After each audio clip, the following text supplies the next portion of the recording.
Sip a cup of tea, wear your favorite turban, tee, or tunic, and enjoy tea time with Hebrew royalty.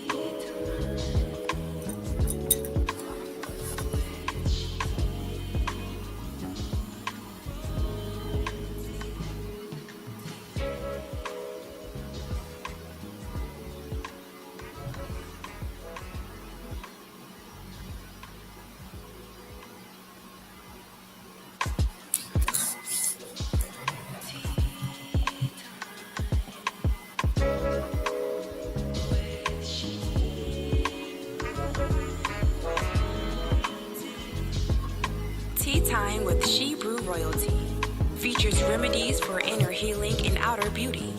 Real-time conversations with sisters in the Hebrew Israelite community, focused on healing our spirit, mind, and body, which will contribute to the healing of our nation as a whole. Sip a cup of tea, wear your favorite turban, tee, or tunic, and enjoy tea time with Hebrew Royalty.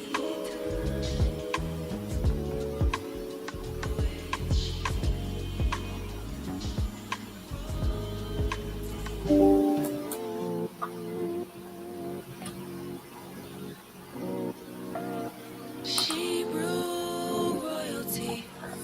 She got the fruits of the spirit, love, joy, and peace.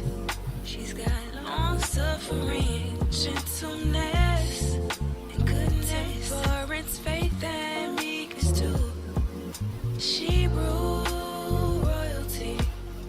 She's got the fruits of the spirit.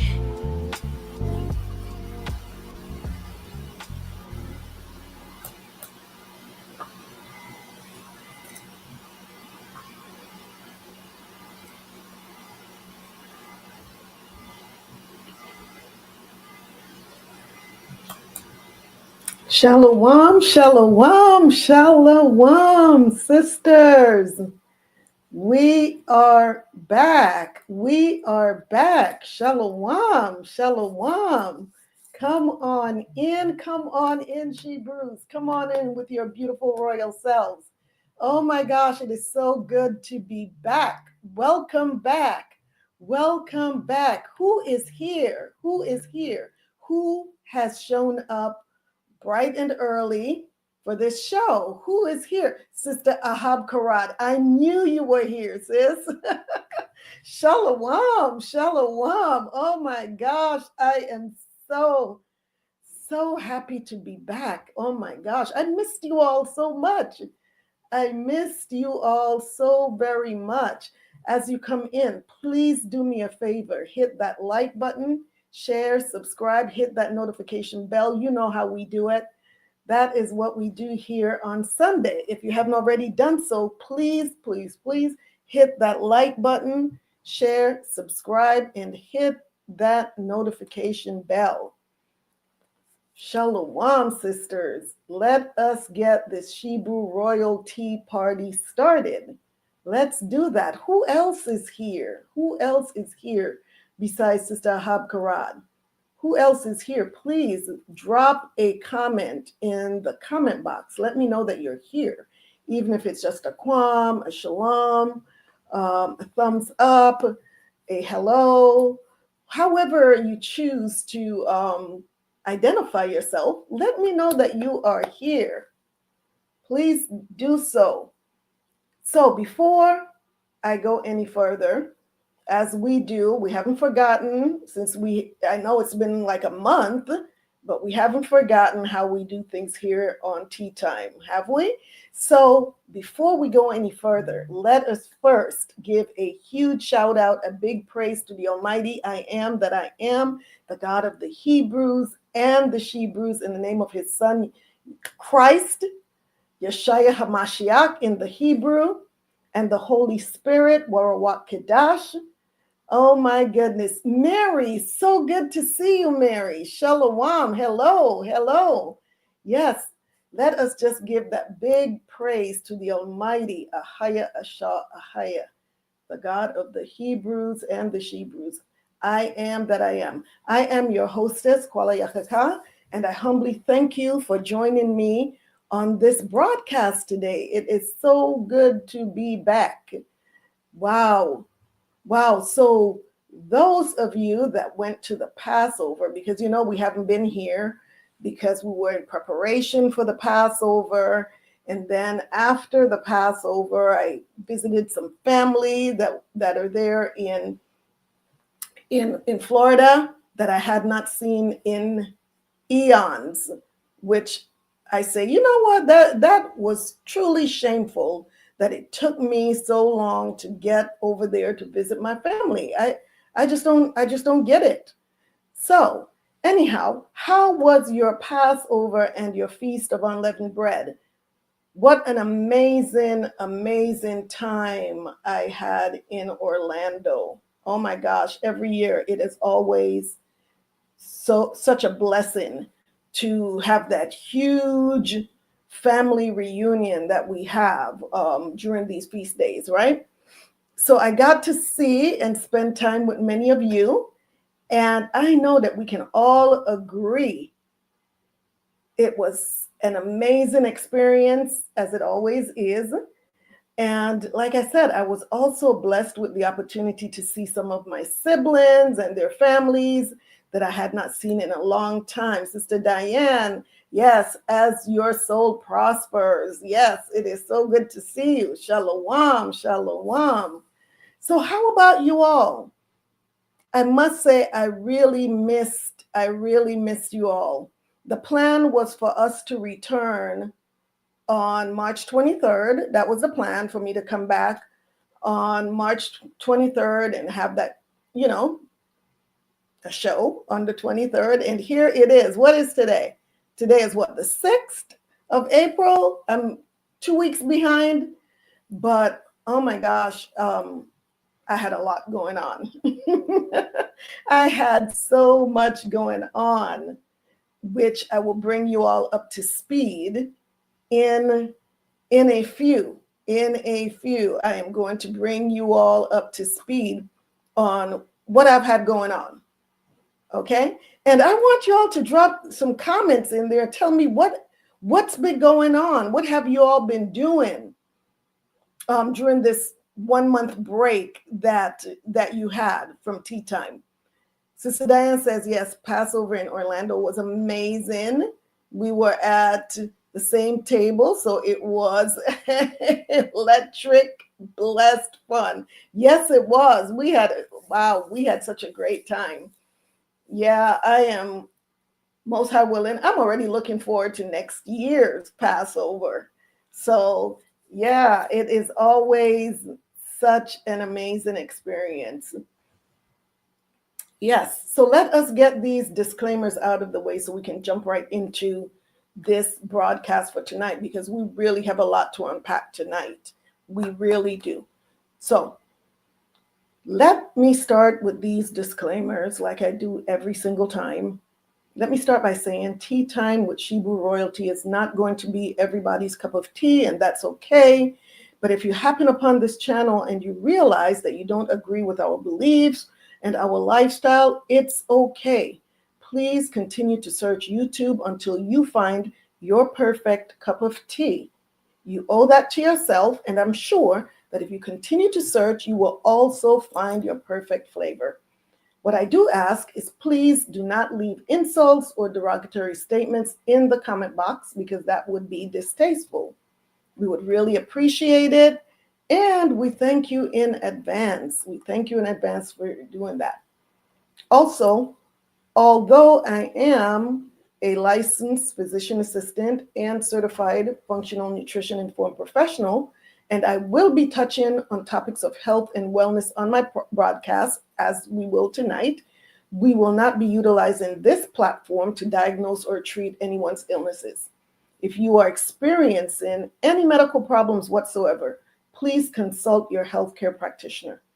And the views that you will hear on this channel are the views of myself or my guests, and not those of any particular church or organization.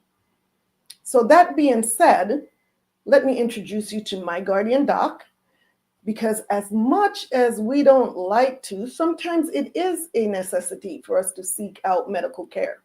So I would like to share with you another option to keep in mind. Sister Princess, Shalom. Shalom, so good to see you. Welcome, welcome. So let me bring up this video.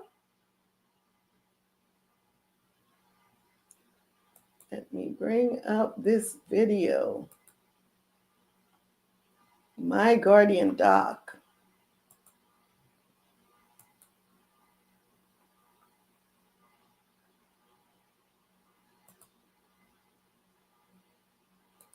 Life can throw unexpected curveballs. When it comes to your family's health, you need someone in your corner. Introducing My Guardian Doc, your virtual medicine program provides compassionate medical guidance and world-class care around the clock.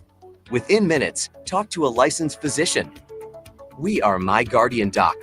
All our doctors are guided by our Patient Safety and Care Equity Council, whose mission is to ensure you receive safe and equitable care. For just $27 per month, your entire household gains access to a team of dedicated medical professionals. Whether it's just sniffles or sneezes, medication refills, or a question about diagnosis or treatment, or the need to speak to a behavioral health specialist in the privacy of your home, no concern is too big or too small. My Guardian Doc is here to help you. No surprise fees, no hidden costs, just quality care when you need it most.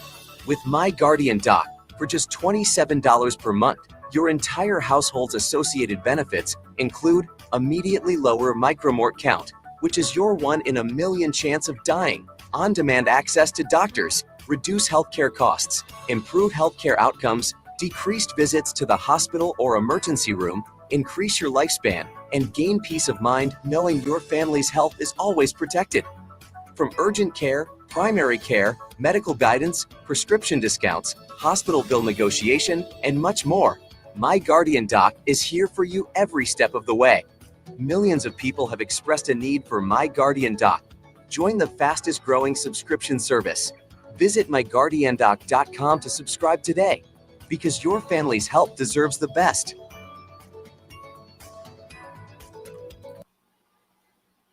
All right, so that is My Guardian Doc. And to sign up for coverage, if you choose to, you can find the subscription link for Tea Time with Shebrew Royalty viewers in the description box just below this video.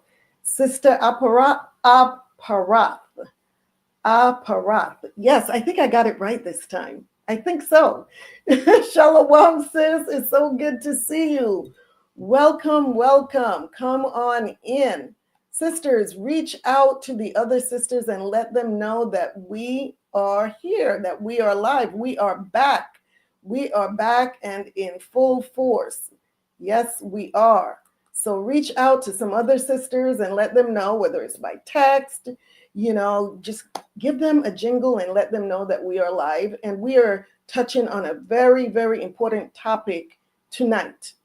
So if you haven't already done so, once again, please share, like, subscribe, and hit that notification bell. I hope that you are wearing your favorite turban, tee, tunic, or dress. And that being said, let's sip some tea and have healthy talk.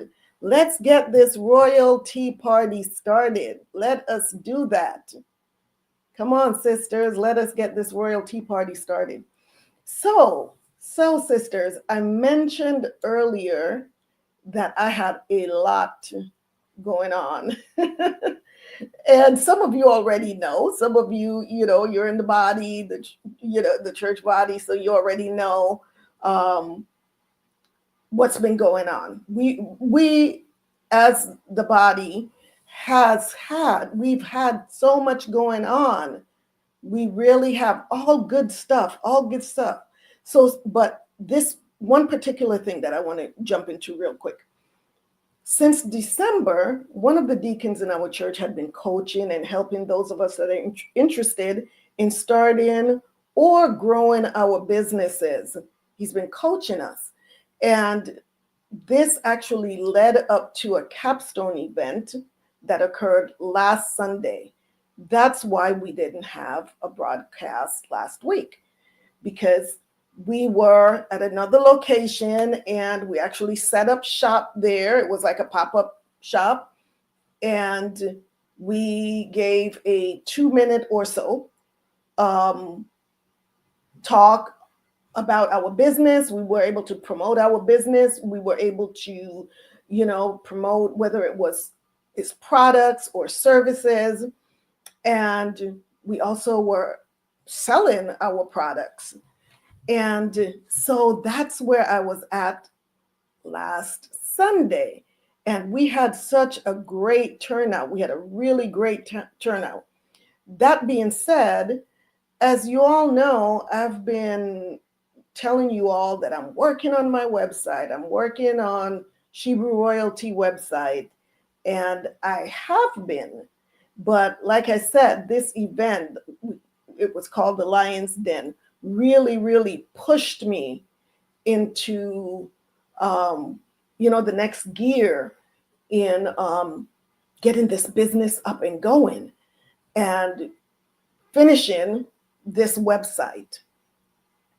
So, great news, great news. Shebrew Royalty is now Shebrew Royalty LLC. Yay! We are now official. We are now LLC. All right. So all praises to the Most High. All praises to the Most High. To have gained that. So what I want to do, let's see. Sister Habkarad says it was really awesome. Sister Diane says, I love my rosemary citrus tea mixed with the blueberry lavender lemonade. You mix them together, sis? Wow. Good. Super yummy. It sounds super yummy. I never thought about putting those two together, but why not? Why not? Lavender, blueberry lemonade mixed in with a citrus rosemary tea. What a concoction. What a concoction. Only you would think of that, sis, but that really does sound delicious.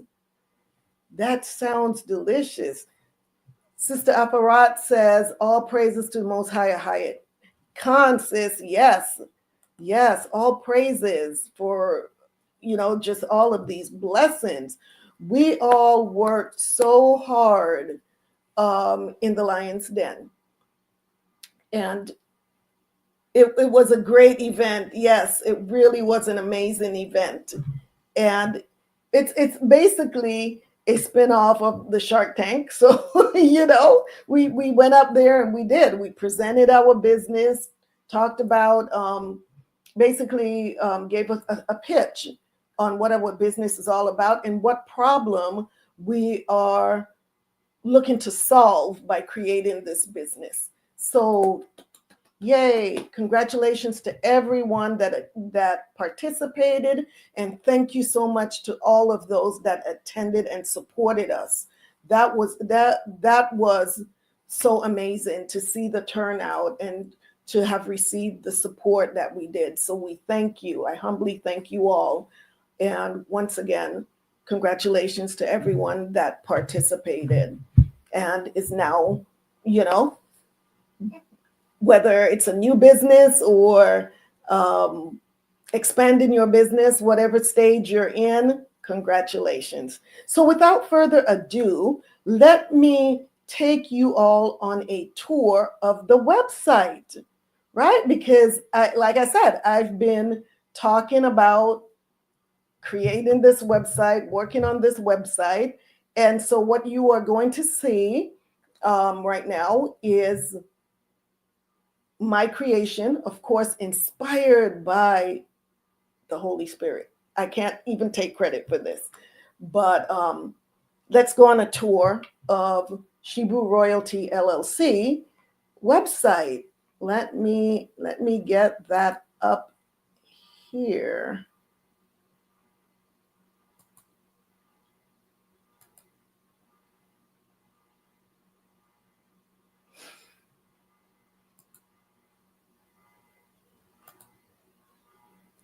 So welcome to Shebrew Royalty LLC.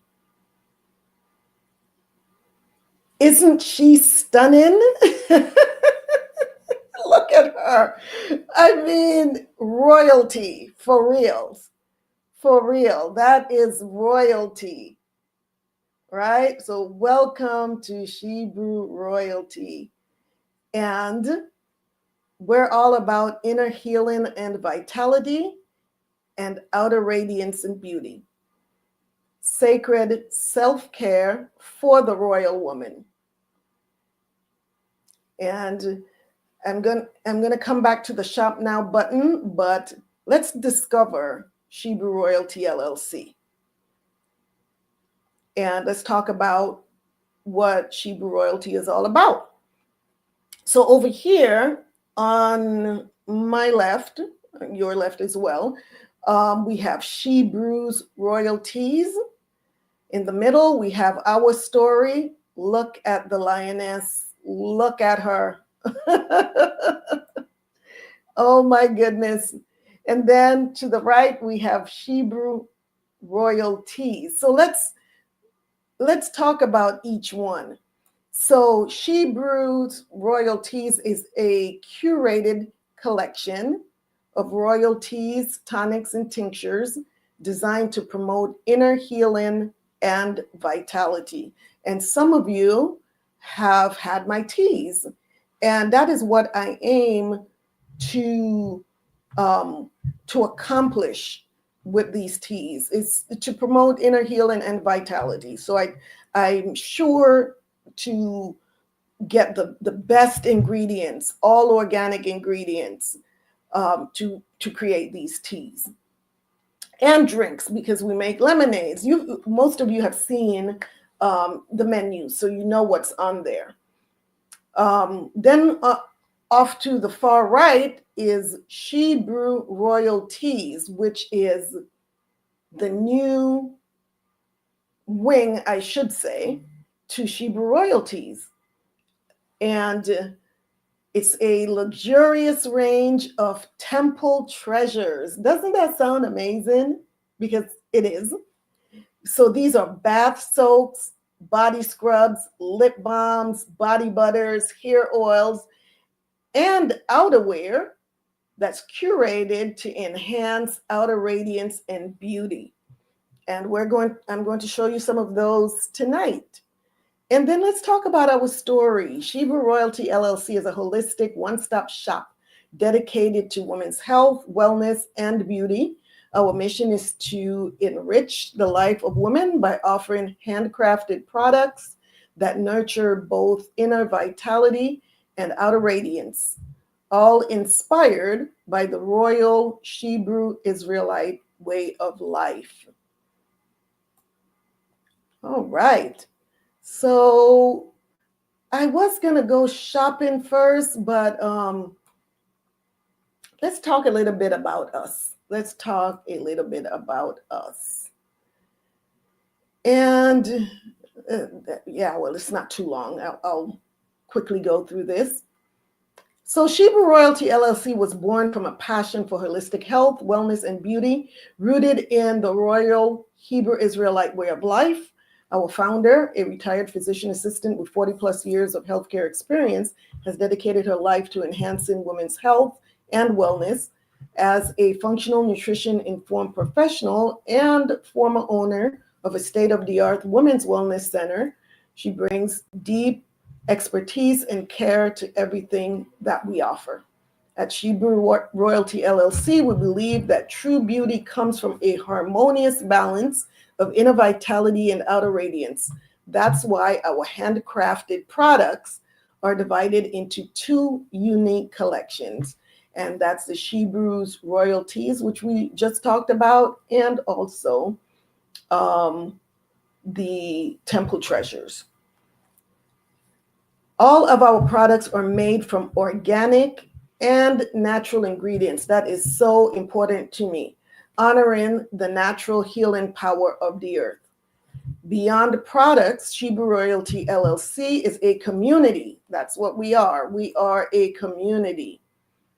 Our YouTube channel, Tea Time with Shebrew Royalty, serves as an educational and inspirational platform where we share insights on women's health, wellness, and beauty.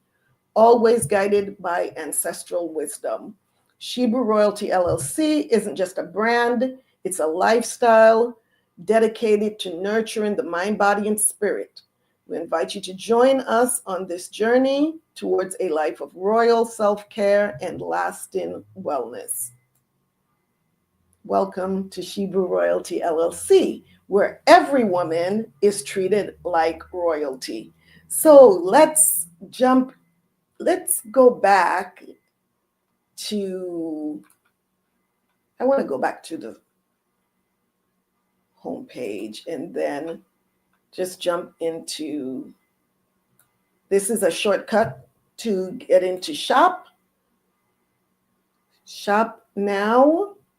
And this takes us right into our Temple Treasures line. And here we have some of our bath soaks. We have Royal Renewal Bath Soak. For any of you sisters that have tried any of these products, please drop a comment in the comment box. Let us know what product you have tried and what's been your experience with these products. Because and by the way, sisters, all of these products are handmade by yours truly. No, I do not have a sweatshop here. But as we grow, I believe that I am going to need some help. But right now I'm holding it down. And these products are all handmade by yours truly. So we have the Royal Renewal Bath Soaps, the Sacred Glow Bath Soap, and I'll show you where you can get the description. You can go right here, click here to view, and this takes you right into the shopping cart. Here we go, right into the shopping cart. So let's go back. And I just want to run through some of these products really quickly. I went too far. Just so you can see what we are offering. We have the Royal Awakening Bath Soak, the Regal Royalty Bath Soak, and that was inspired by my Sister Sierra. We have the Luxurious Lavender Bath Soak, Sacred Sensuality Bath Soak.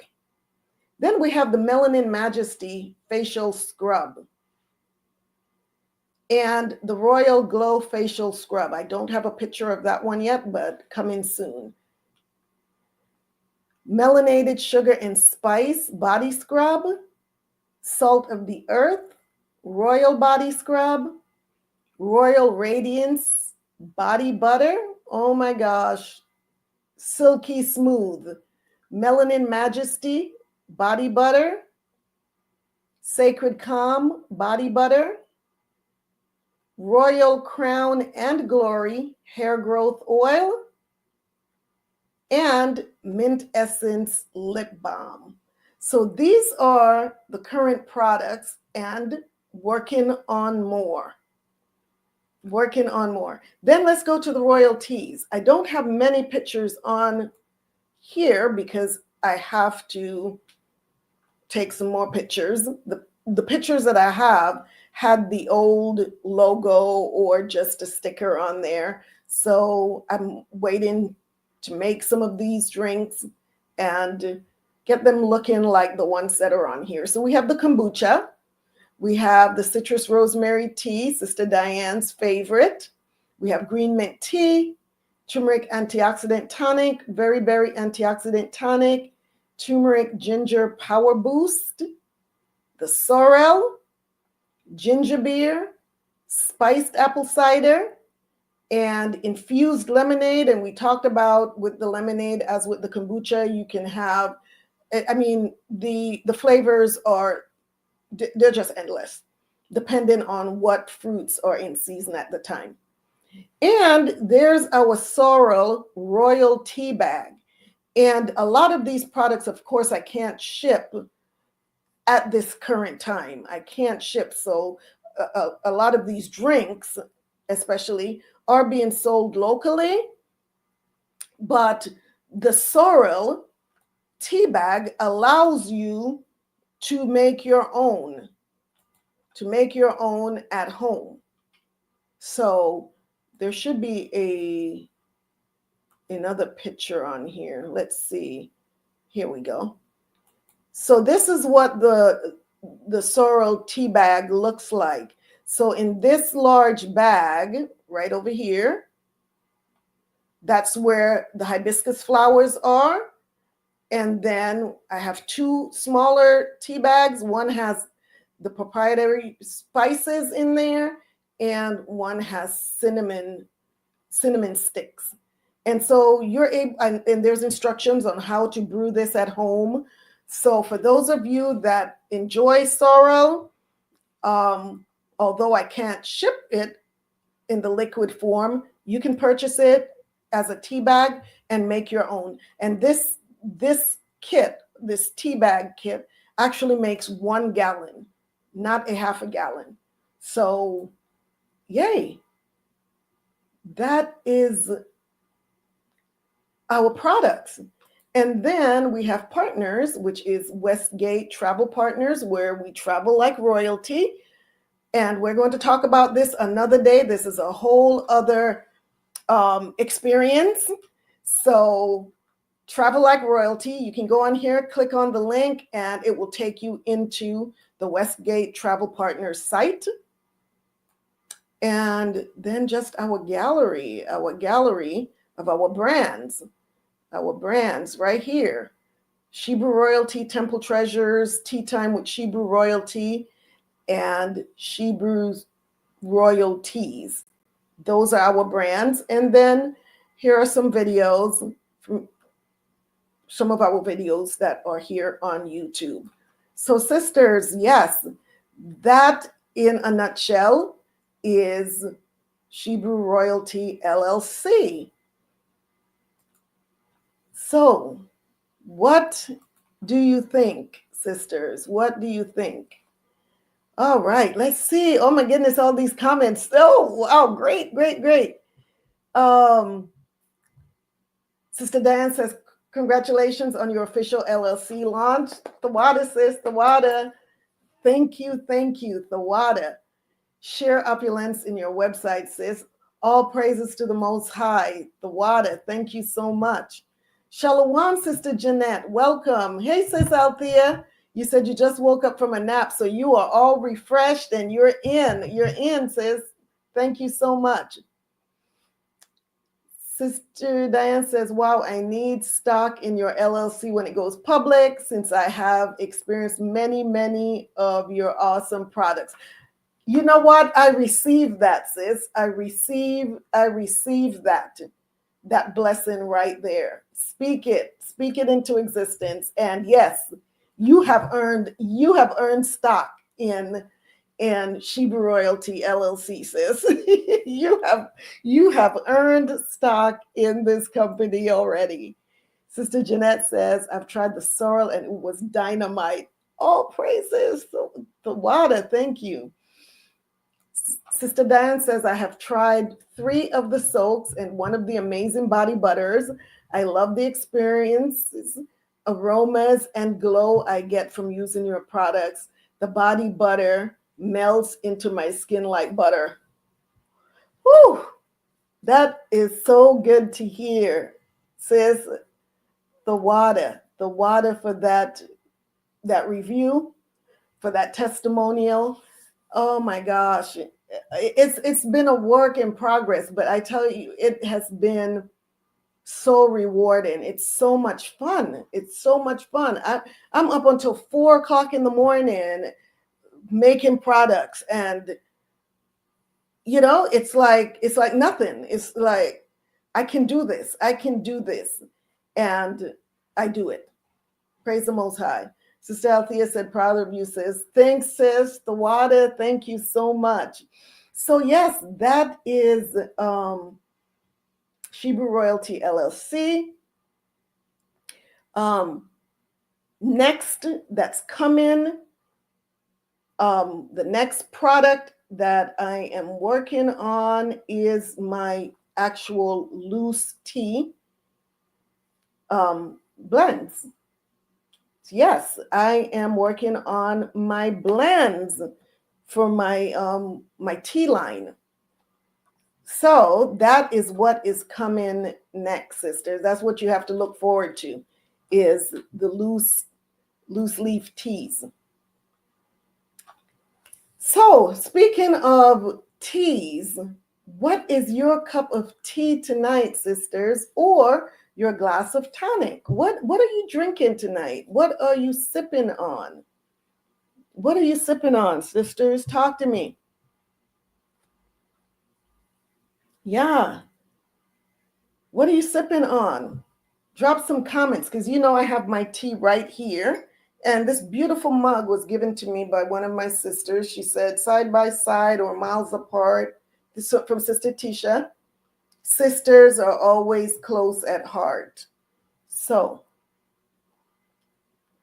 as a matter of fact, my tea tonight is healthy health tea womb infusion.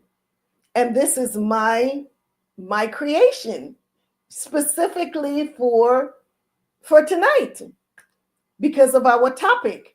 So this is healthy womb infusion. And oh my goodness, when I say delicioso, delicious. Sister Jeanette says, I'm just having water tonight. All praises. We'll talk about water too. There's so much to talk about. There's so much that has been going on in these past few weeks. We got to talk water. I think I'm going to have a show specifically on water because, yeah, there's something that I need to let you all know. Sister Diane says, now I'm sipping on the special oxygenated water from Dr. Sergio. You blew my cover. That is what I was going to talk about, was the oxygenated water from Dr. Sergio. Oh my goodness. That water it's heavenly. It's divine. It's life. It really is life. Once you start drinking that water, you don't want to drink any other water. I mean, I have my water delivered. And once we picked up that water from Dr. Sergio, I'm like, oh my gosh, this is the only water that I'm, that I can drink from here on out. Sister Althea says airborne immune lemon flavor. Okay, airborne immune. I didn't know they had a tea. Or is it a tea? Awesome. Sister Sarah, shalom. Shalom, sis. But yes, this tea blend contains red raspberry leaf, which is known for its women's productive health benefits. So I would encourage those of you that are of reproductive age, especially, to pay special attention to this video. How do you find this water? We went to Dallas, sis. We went actually to Plano. We went to Plano and got that water. But stay tuned. Stay tuned. Who knows? It may just be a part of Shebrew royalties, products. Who knows? I mean, I'm just saying, I'm not putting any restrictions on the Most High. But if I'm going to be drinking this water on a regular basis, I've got to bring Plano to San Antonio, Converse, and the surrounding areas. So pray about that. Pray about that, because we really need this water. We really need this water here. So that being said, let's watch this video. All women should drink raspberry leaf tea by the Eden's Garden midwife. Let's watch this video. about why all women should drink raspberry leaf tea.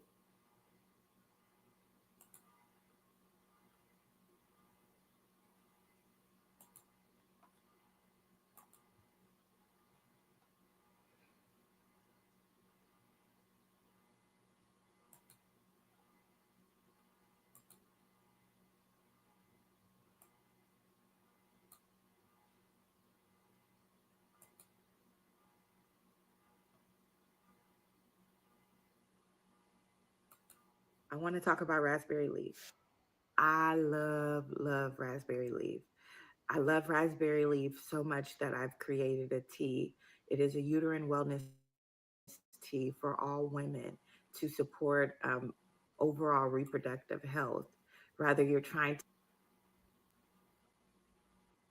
to conceive, or you're dealing with heavy menstrual cycles and uncomfortable periods.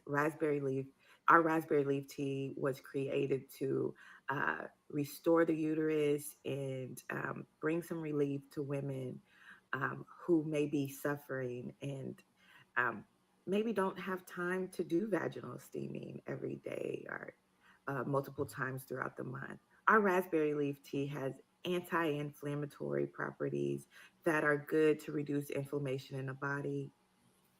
Raspberry leaf tea is the perfect astringent.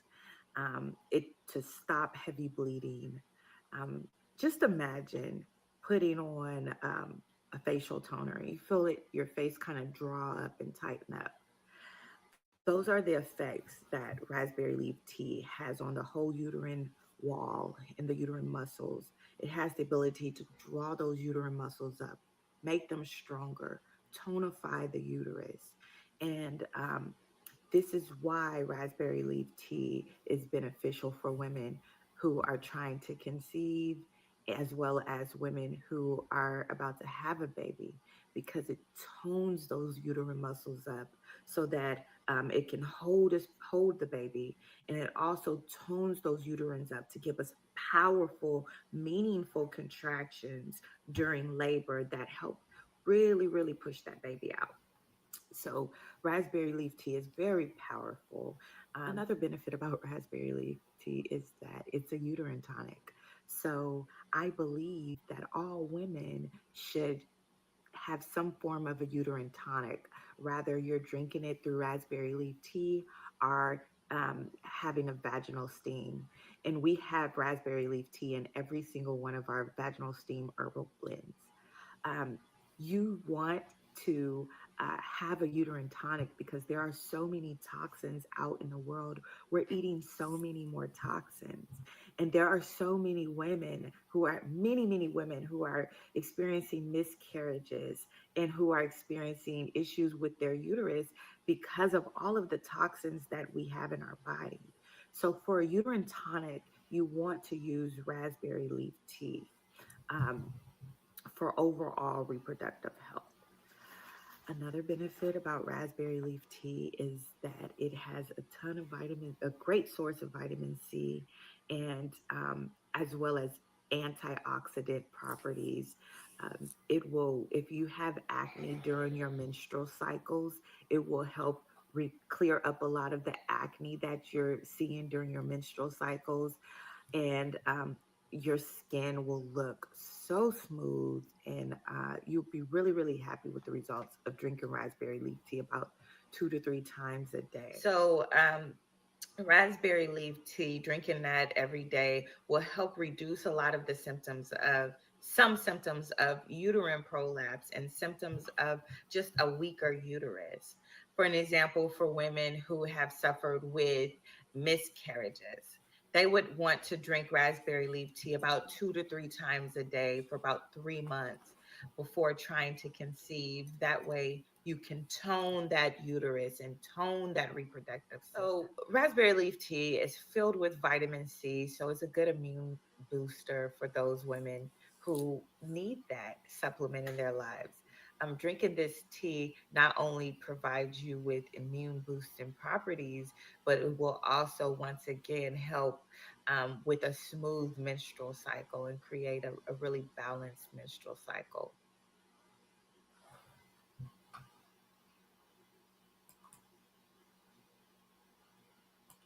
Should you drink red? All right. What did you think about that, sisters? What did you think about that tea? Doesn't it sound amazing? Doesn't it sound amazing? Like I said, especially for women, but not only for women of reproductive age, because she mentioned that every woman, and she gave reasons why every woman, but especially women of reproductive age, should be drinking this tea. Who knew about that? Who knew about the benefits of this raspberry tea? I didn't. So I am telling you, doing these shows and learning about these different types of teas and their benefits, I can see why it says in the Bible that the Most High God has given us every herb for meat and for medicine. Who needs all that other stuff when we have all of these amazing herbs and so many different ways which they can be used? Sister Sarah says, Shalom, my beautiful sister. Yeah, congratulations. The water, sis. I'm so happy for you. I pray the Most High continues to guide and bless all of your endeavors and the other participants. All praises. The water, sis. The water. Sister Jeanette, good information. I'm going to get on that ASAP. Yes, and it's delicious. It really is. It's smooth. It's a really smooth tea. Nothing bitter. I actually steeped it for 15 minutes and it's still really smooth. So definitely add that to your tea cupboard. So once again, like, share, subscribe, hit that notification bell. We're about to get started. And we do not promote on social media yet, and that's because I still do not have any other social media account, but I may be on Instagram really soon. I just may be on Instagram really soon. I have outsourced that job to my granddaughter. So yay. I think that really soon we will be on Instagram. Stealthia said, I will have to try to find it in the store. Yes, most definitely. I ordered mine, of course, from Amazon, and I ordered the organic, the big bag. But I don't know if I would recommend that you get it in loose teas. I'm not really big on tea bags, and I had a show about explaining why, because of the microplastics that are in these tea bags. So if you can find it in the loose leaf form, do that, purchase that. So once again, as of this time, I do not promote on any other social media platforms. So I depend on your support by sharing this channel and also inviting other sisters, family, friends by word of mouth to join us. So can you believe that it's been about a month since our last show? Time is really flying. Yes, our last show was setting intentional goals for the new year. So who has started setting those goals and how are you coming along with implementing them so far? How are you coming along? Yeah, I'm so serious about the goals that I've set and really working diligently to accomplishing them. So the Most High willing, that's my goal, is to accomplish the goals that I set out to accomplish. So how are you all doing with your goals, sisters? Your New Year's goals. Yeah, drop Drop some comments in the comment box. But that being said, it's showtime, and not at the Apollo, but right here on Tea Time with Shebrew Royalty. So let's jump right into tonight's show, which I believe is way overdue. When I look at the woman of the Most High, I see such beauty, femininity, strength, resilience, and the nurturing spirit of Rawach Qadash, of our Amma, the Holy Spirit. I see women that take the commandment of the Most High to be fruitful and multiply seriously. Yes, I know our body out here, we have a fertile bunch. We have a fertile bunch of sisters, and it's amazing to see all of these beautiful children all running around and happy and healthy. So yes, the women of the Most High just taking it very seriously about being fruitful and multiply. However, there are many of us, due to many factors, which we will discuss tonight, have experienced and continue to experience complications with reproduction and other ailments of the reproductive system. So let's talk about it tonight. Let's talk about it. So tonight, we are talking about womb wisdom and healing, honoring the feminine cycle with food, rest, and flow. For those of you that are just tuning in, I am your hostess, Qala Yakachaa, and tonight we are diving deep into a sacred topic, womb wisdom and healing.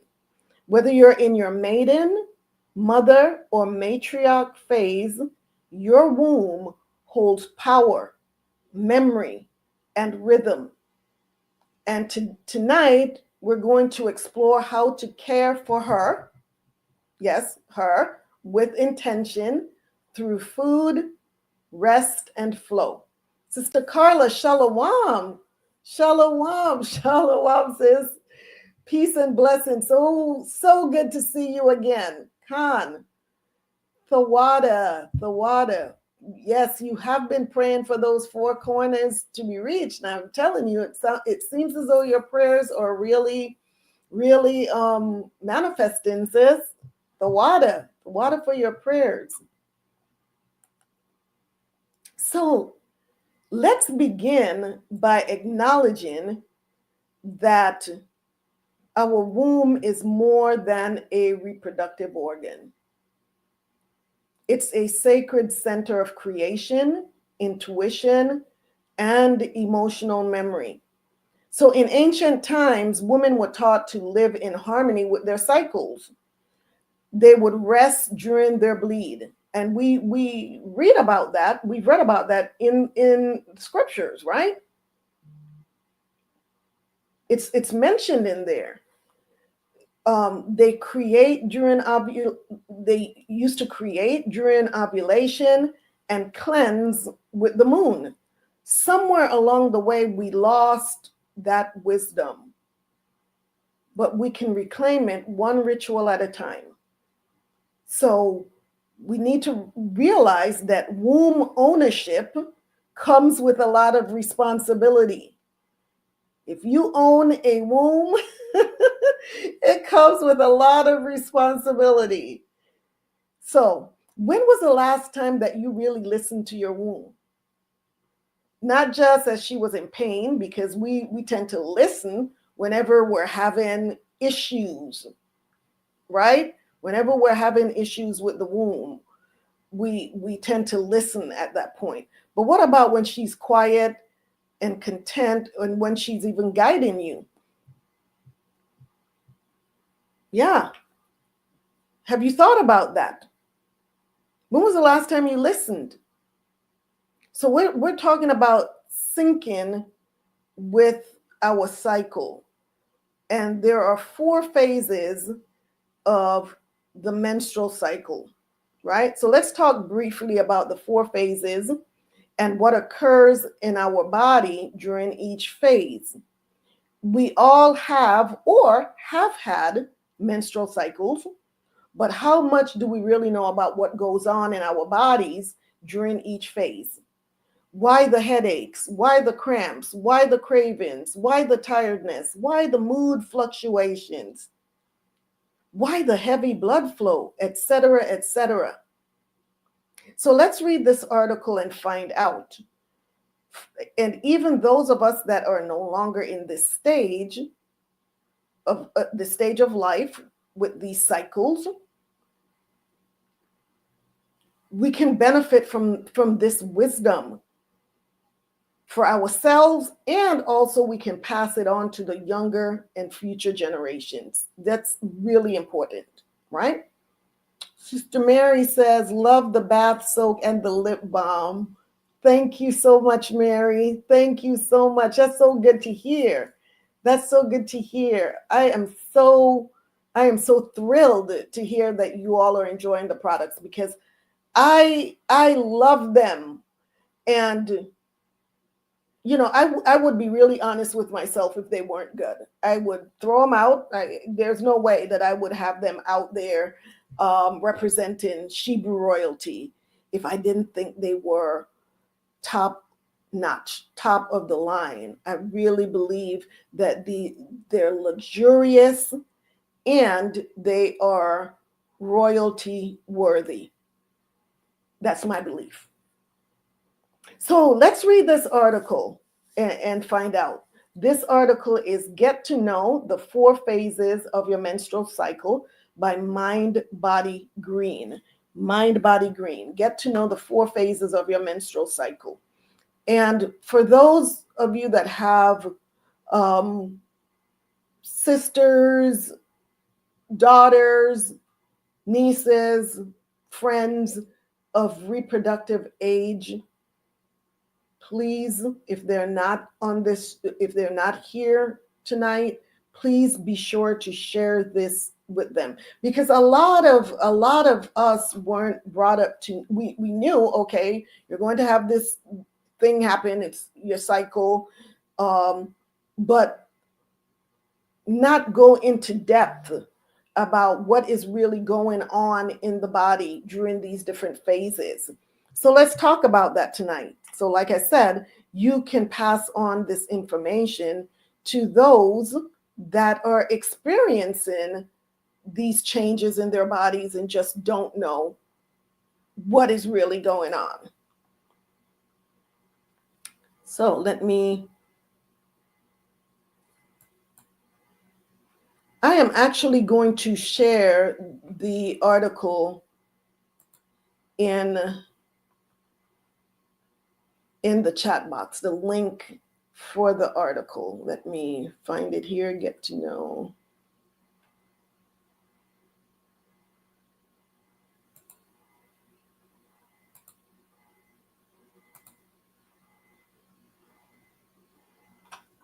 Yes.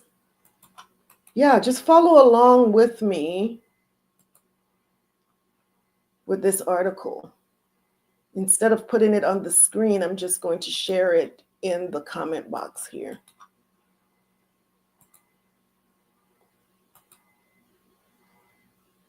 There you go. So let me open it up on my computer here. So Mind Body Green, get to know the 4 phases of your menstrual cycle. So it says, and this is by Nicole Jardim and Wendy Trubo, MD. And it says here that this article was medically reviewed. And let's see. It says, we carefully vet our products and services featured on Mind Body Green using our commerce guidelines. Our selections are never influenced by the commissions earned from our links. Okay, so that's good to know. So it says here, women have approximately 450 menstrual cycles in their lifetime. Unfortunately, women often view their cycles as a burden, and sometimes they're even perceived culturally to be some kind of a curse. But what if I told you that your monthly cycle has 4 unique phases and that each one brings about different physical and emotional strengths in you? You'd probably want to learn how to work with your cycle instead of against it, right? Incorporating the simple tips and practices below have revolutionized my relationship with my cycle, and I believe they will do the same for you too. So phase one is the menstrual phase. The first day of bleeding is considered day 1 of your menstrual cycle. On this today, I think it should be on this day, the hormone progesterone plunges, which causes the uterine lining to shed, aka your period. Often a period lasts between 3 and 7 days. What are some of the symptoms? During this week, your energy is the lowest in your cycle. And you may feel tired and withdrawn. You may want to rest more than you usually do, or even take a day off. I know that a whole day off might not be possible, but introducing some quietness and deliberate rest time can be tremendously helpful. If you're pressed for time, your rest time could even look like a short walk or 3 minutes of deep breathing. So like I said, this is even mentioned in the Bible, where during this time, the woman, or they go to a separate place with their handmaids to basically help them during this time and nurture them and take care of them. They take time away from their husbands during this time. So here are some action steps. Clear your calendar of big social and dating events and make a date with yourself. A hot Epsom salt bath is a great place to start. One of Shebrew royalty's soaks, bath soaks, is a great place to start. Try writing in a journal and reflecting on the events of the past month. This creates awareness and allows you to set intentions for the month ahead. If your energy is on the low side, limit exercise to gentle movement and stretching. Phase 2 is the follicular phase. This phase follows just after menstruation. It's called the follicular phase because your pituitary gland releases a hormone called follicle stimulating hormone, the FSH, which stimulates the follicles in your ovaries to mature. FYI, these follicles contain your eggs. So what are some of the symptoms when you're in the follicular phase? Estrogen and testosterone start to rise during this phase. This will bring you a boost of energy and can often improve your mood. You may even feel more assertive and willing to take risks. Testosterone stimulates your libido, while estrogen makes you feel more extroverted and suppresses your appetite. This is a time when you may feel a wide variety of feelings related to self-sufficiency. Yay! So what are some of the action steps that you should take during this follicular stage? Brainstorming and problem solving will be a major strength during this phase. So initiate new projects and make big decisions. Make use of those social superpowers by speaking up in meetings, joining a new social group, and scheduling time with friends.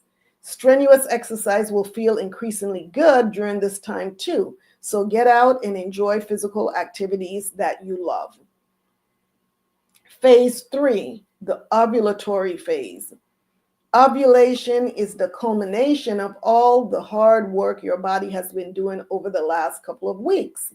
An egg gets released from its follicle in your ovary and will survive for 12 to 24 hours. That's as long as it survives, 12 to 24 hours, right?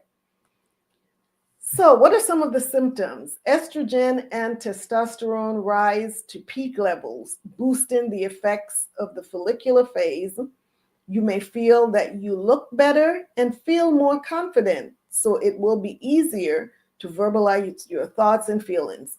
Plus, your sex drive will be at its highest. So, what are some of the action steps that you take during this ovulatory phase? This is a great time for job interviews, networking events, and public speaking. Schedule a date night with your current beau, your husband, or take someone out. Energy levels are highest in this phase, so continue to enjoy lots of physical activity. Then there's phase 4, the luteal phase. The first 2 days of this phase will feel a lot like the ovulatory phase. That changes when estrogen and testosterone decline and your body starts producing progesterone. So, what are the symptoms? Since progesterone is an anti-anxiety hormone, so you will find yourself beginning to wind down. Now is a good time for nesting, chores, and taking care of your to-do list. The second half of this phase, however, is notoriously difficult for many women. You might feel PMS symptoms like craving for carbohydrate-heavy comfort foods, bloating, breast tenderness, headaches, anxiety, and moodiness. These symptoms are not all in your head, but they aren't something you should suffer through either. So what are some of the action steps that you should take during this time? Practice good self-care. We've been talking about self-care during the week before your period, and you'll likely notice less PMS. Try spending extra time alone. Eating healthy foods, taking a restorative class, or receiving stress-relieving treatments like a massage or acupuncture. Taking magnesium supplements can also be helpful in reducing headaches and muscle tension. When you honor your body's innate need for rest and relaxation during this phase, you will enhance your ability to get more out of the active phases of your cycle. So it says here, put it into practice. As you can see, the female body ebbs and flows in a similar way to the natural environment around us. Learning to honor your own internal cyclical nature creates an understanding of how your hormones work in each phase of your cycle. Even brands like Pivolve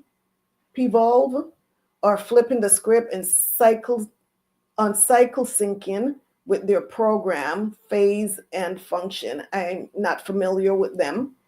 A nutrition and exercise series that works with the ebb and flow of your hormones to help you feel empowered. Ultimately, getting in touch with your personal cycle is key in maximizing your true potential in all areas of your life. So that was a pretty good overview of those 4 phases. How many of you were familiar with those 4 phases and what occurs during those times? Let me move that out of the way for you here. Oh, well, it's already gone. I did not share it. Yes. Let's see. Sister Diane says, at Carla James. That was nice. Beautiful. Yes. So, what did you all think about that? I know all of us have gone through those symptoms, the headaches, the cravings, all of that, and wondered, what is my body going through right now? What is going on with my body? So now you know, now you have some insight as to what is going on or what was going on at this time in your life. And like I said, these are articles that you can share. This is information that you can share with the women in your circle that are of reproductive age. So now that we better understand the 4 phases of the menstrual cycle, let's find out how we can nourish ourselves during each one.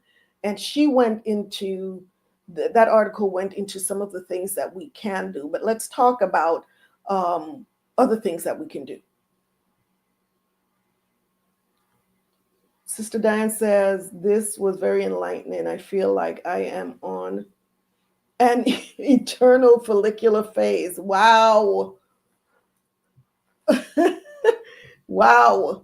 An eternal follicular phase. So you're not doing this, or are you?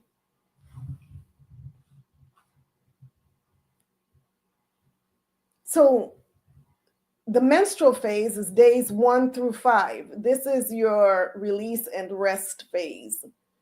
This is your inner winter.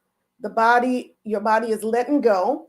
So during this time, it's good to sip warm teas like ginger, cinnamon, or red raspberry leaf.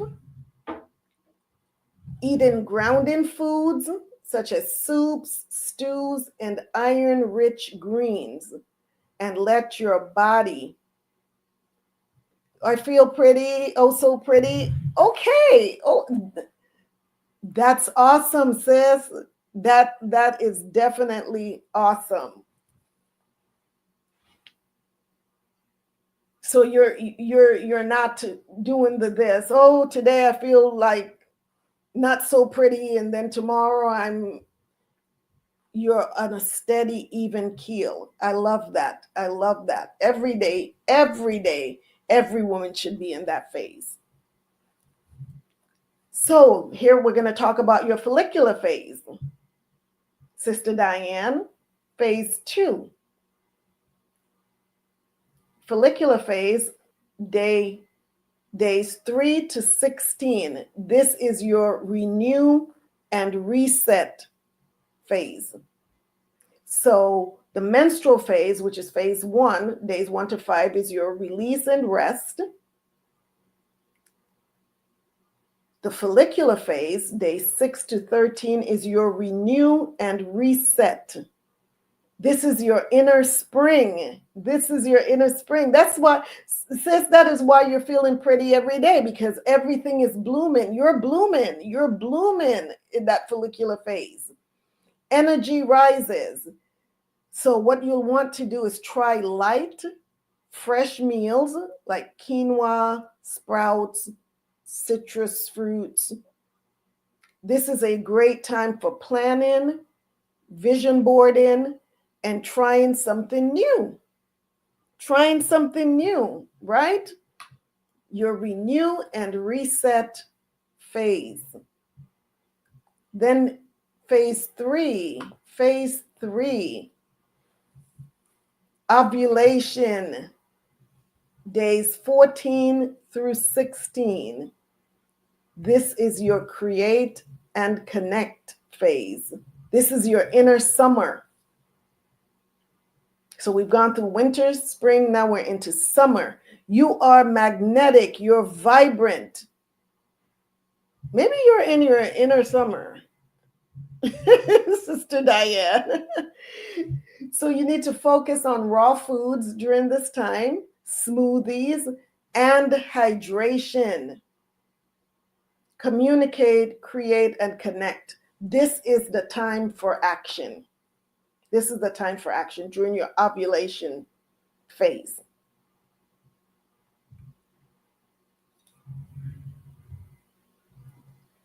I'm peeking at the comments here. Sister Diane says, oh, Mary says, how do I get information about all teas?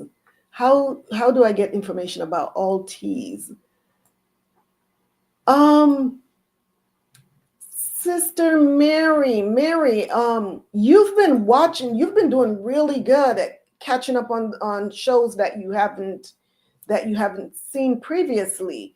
So just continue to watch these shows, because each week I feature a new tea. So you will definitely get lots of information about these teas.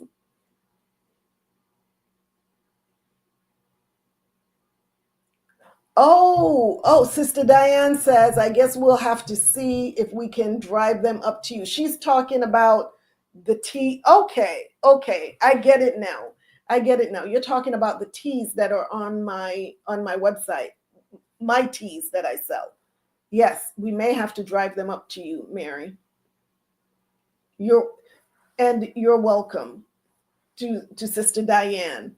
So yes, the luteal phase, which is days 17 to 28, this is your reflect and prepare phase. It's your inner autumn. You may feel more sensitive. Honor that. Eating warming foods like root veggies, sweet potatoes, and herbal infusions like chamomile or motherwort really encouraged during this time. And this is a time that you may want to turn inward and reflect. So isn't that interesting? We've gone through these 4 phases, and each phase has been connected or seem to correlate with a season, right? So the menstrual phase is the inner winter, the follicular phase, the inner spring. The ovulation phase is your inner summer. Your luteal phase is your inner autumn. We're definitely created from the dust of the earth. I am telling you, we are just one with the earth. Also, what I find interesting is that we follow that lunar cycle, and we know that the moon is also feminine, right? So just really interesting when we take time to really learn about our bodies and how I am just telling you, the Most High God, when He created our bodies, wow, how amazing, how magnificent. How dare we complain when everything that He has done is perfect? We just have to learn how to live in these bodies. So there's an article that I want to share with you. I'm not going to read it. This is another article. I'm not going to read it in its entirety because it's a bit lengthy, but also there are some things that we don't agree with spiritually. However, there's a lot of truth and wisdom that we can benefit from in this article. And this article is Womb Healing 101, what you need to know about womb healing, and it's by Tumelo Moreri. Tumelo Moreri. And I'm going to share the link in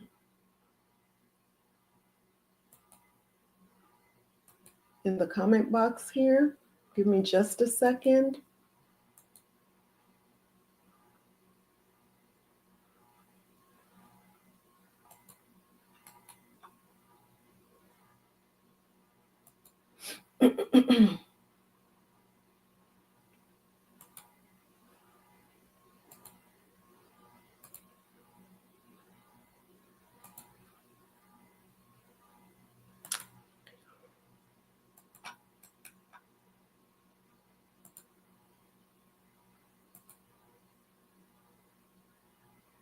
Okay, so there's the link.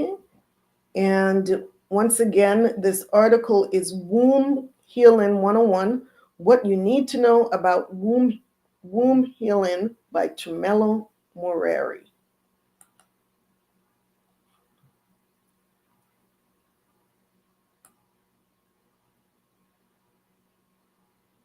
So I am going to, like I said, kind of just skip through certain things in here.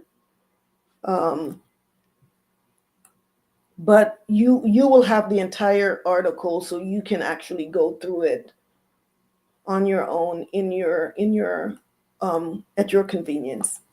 So it says here, I recently hosted a womb healing masterclass whose intention was to share wisdom on what womb healing is, why you need to heal your womb as a woman, and how to heal your womb.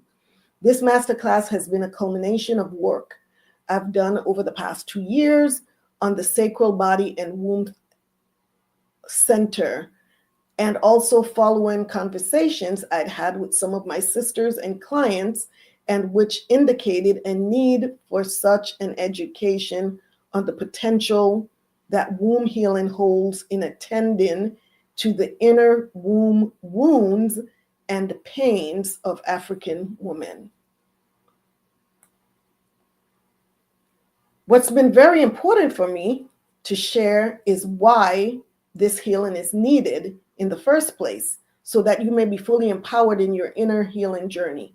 Therefore, a key theme of the teaching has been why you need to heal your womb, and sharing and deep exploration of some of the origins and the history of the womb pains of women. In this article, I'm going to be sharing some of what we discussed and explored in the masterclass, while also expanding on that to share what emerged post the work.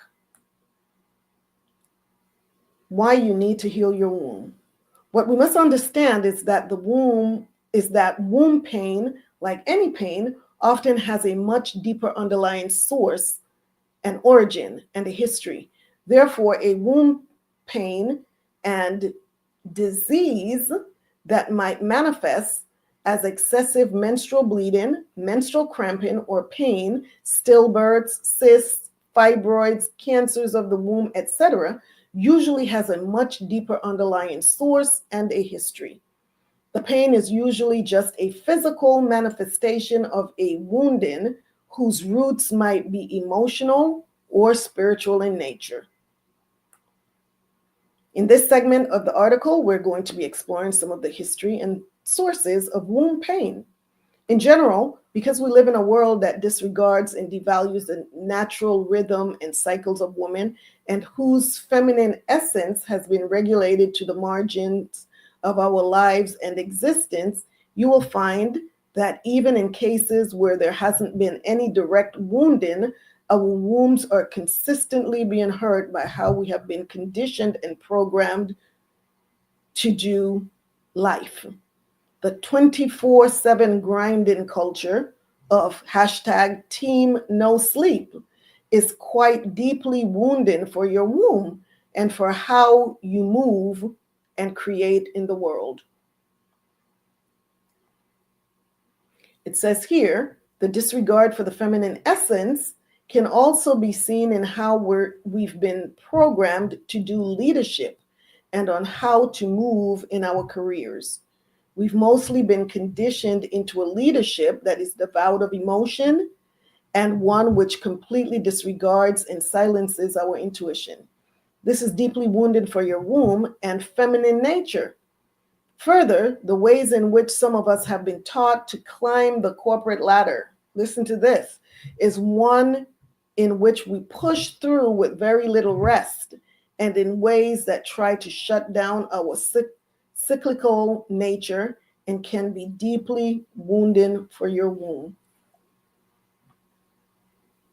Further, the conditioning and programming of our world on matters of sexuality for both men and women, in one that even in cases of no direct wounded in this lifetime, is continually hurting the wombs of women.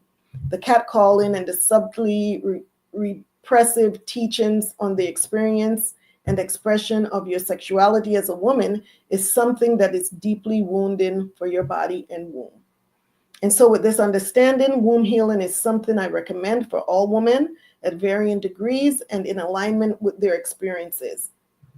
And at a minimum, just for existing in this world, I highly recommend that you create a self-care practice that also includes care for your womb steaming, often called yoni steaming, which we're going to go into, is something I recommend you do on a monthly basis. And with the support of womb healing teas, if you prefer to drink the medicine as a tonic. I share more on these in the next segment. And below are some of the core reasons why you might need to heal your womb as a woman. Here it says ancestral generational wounding. Womb healing might also become necessary in cases where the pain you experience might have been inherited from your maternal or paternal lineage, and from a wounding that might have been experienced by your ancestors. Such a wounding requires that we journey into our emotional and spiritual bodies to interrogate the source of the pain and offer healing medicine at that level.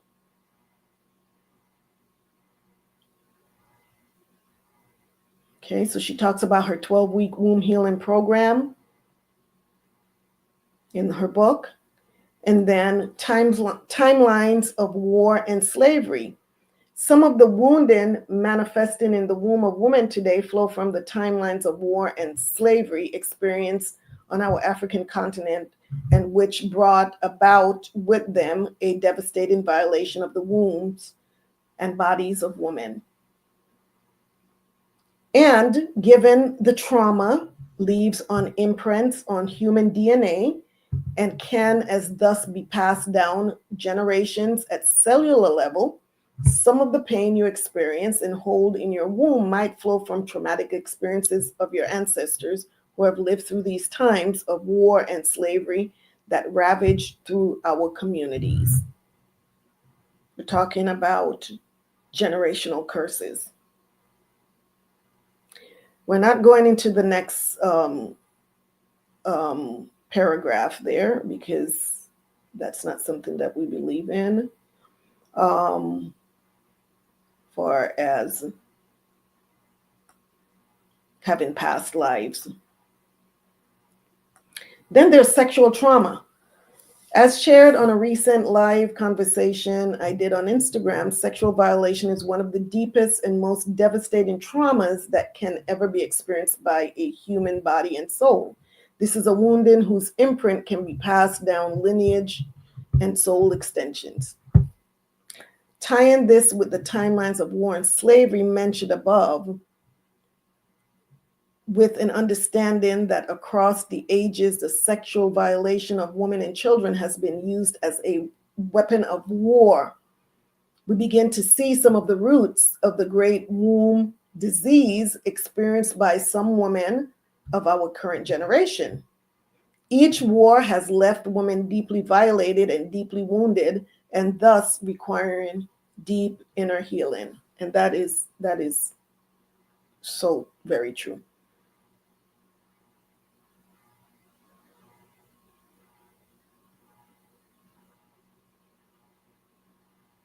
It says here, if left unattended, such wounding will often require inner healing for the descendants and for those who experience this violation, for the descendants to clear the wounding that they might have inherited, to also ensure that it is not passed down further to their own children and descendants. We're once again talking about generational curses. And then there's unprocessed emotions. Another very important element, and one that we often take for granted, is that our wombs tend to hold emotions that we are not able to process. What might manifest as womb pain, excessive menstrual bleeding, severe menstrual cramping, cysts, etc., might just be your womb trying to digest on your behalf some of your unprocessed grief, sorrow, shame, etc. Isn't that interesting? I say we take it for granted because we currently live in a society that has little room or safe space for the expressions and experience of our true emotions. So she goes into the unprocessed emotions here that we are holding on to that is now affecting our wombs. And that is truly understandable, because we live in such a stressful world, don't we? And it's getting more and more stressful. And with stress comes disease. And so many times we think about, oh, yes, when you're under a lot of stress, you feel fatigued, you feel tired, you feel sometimes depressed, you feel anxious. You tend to get colds and sicknesses more frequently. But whoever thinks about what is going on in my womb during periods of stress, when I'm feeling very emotional, do we ever think about what is going on in the womb? And once again, especially women of reproductive age. Why is it, we hear, why is it that I can't get pregnant? Why is it that I'm having, that I had a miscarriage? Not looking at the stressful lives that we live on a regular basis and how that is affecting us on a reproductive level. So let's move down to here where it says pregnancy loss, stillbirths, or an abortion. With an appreciation of pregnancy loss, miscarriage being a loss, we begin to understand that this can be a very devastating experience in the life of a woman, and which might also carry a very strong emotional charge. Often there are very few spaces where this emotional charge may find full expression, and for the mother to fully move through the grief and sorrow of her loss.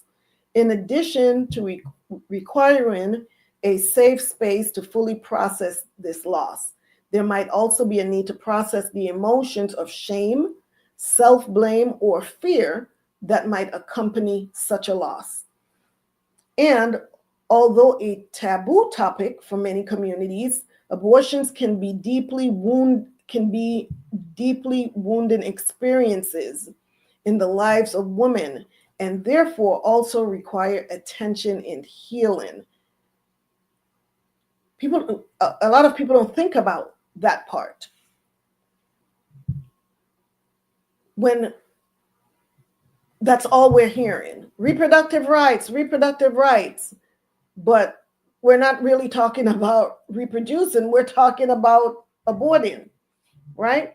And a lot of people are not thinking about the deep wounds that are experienced by these women after abortions.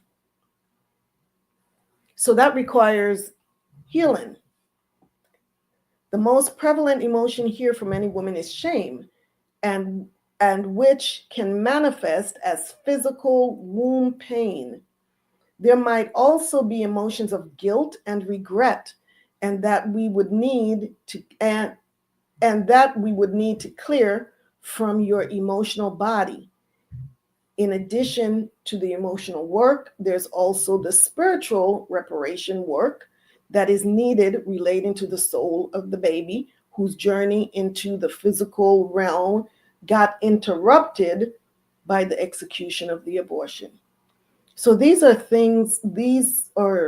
deep things that we need to think about, we need to talk about. This is part of the work of honoring the rites of passage of women and ensuring healing and wholeness for each experience and stage. And so she talks about how to heal your womb with womb steaming and womb healing teas. As mentioned above, at the minimum, I recommend monthly womb steaming for every woman to gently detoxify and cleanse the subtle wounding that your body continually sustains just by existing in our current world, whose deeply toxic, she says, deeply toxic masculine culture dishonors and devalues the natural rhythms, spaces, and cycles of women. And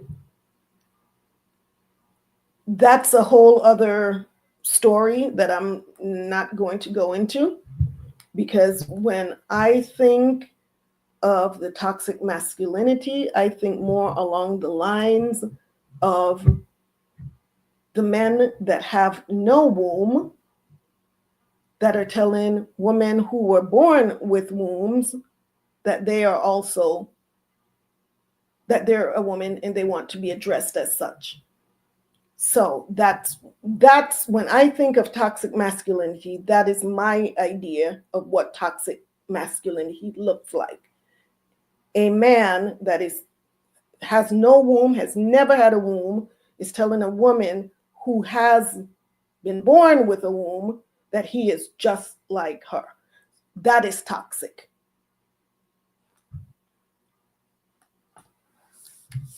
Moving right along. Moving right along. Womb steaming is an ancient practice that supported the healing and vitality of women across the ages. It is known to help with the following.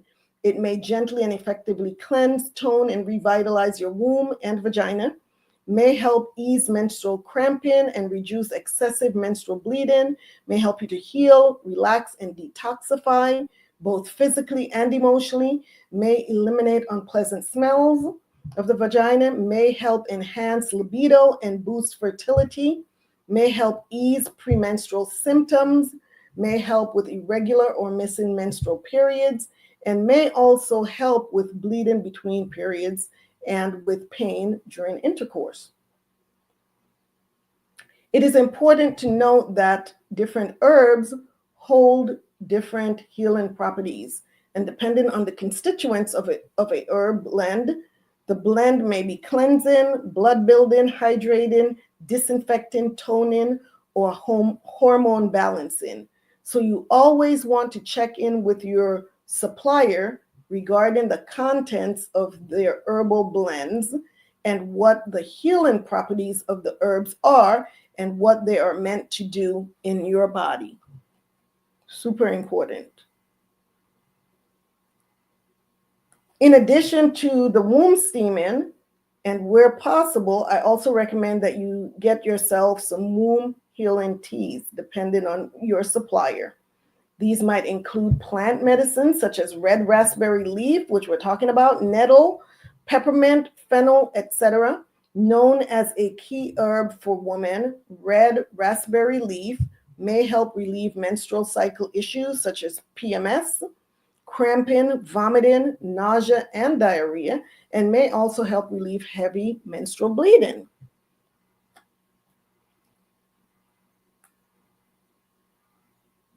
Honoring your cyclical nature and natural rhythms. I also recommend that you begin learning about and honoring your cyclical nature as a woman. A point of departure would be learning about your inner seasons as a woman, which we just did, and also learning to work with these and syncing them with your life and work commitments. If you struggle with PMS or premenstrual discomfort or pain, the wisdom of inner seasons mapping would be of value in learning how to support your body and womb during your premenstruum and menstrual periods. This is also part of the work, she says this is also part of the work she does with women in her inner womb healing programs.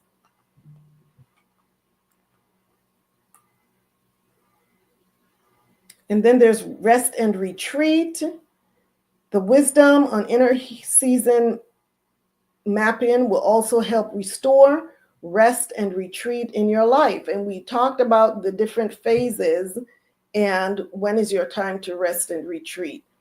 And as I recently shared on an Instagram post, she says, rest is medicine and a resource. And when coupled with other holistic remedies, it may relieve some of your womb pains and also help boost libido and fertility.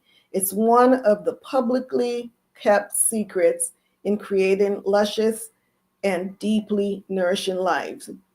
And I understand that at first, rest might not be something that's easily accessible for you.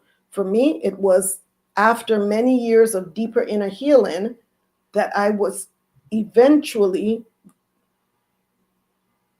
give me just a second here. Oh, hold on, I lost my spot.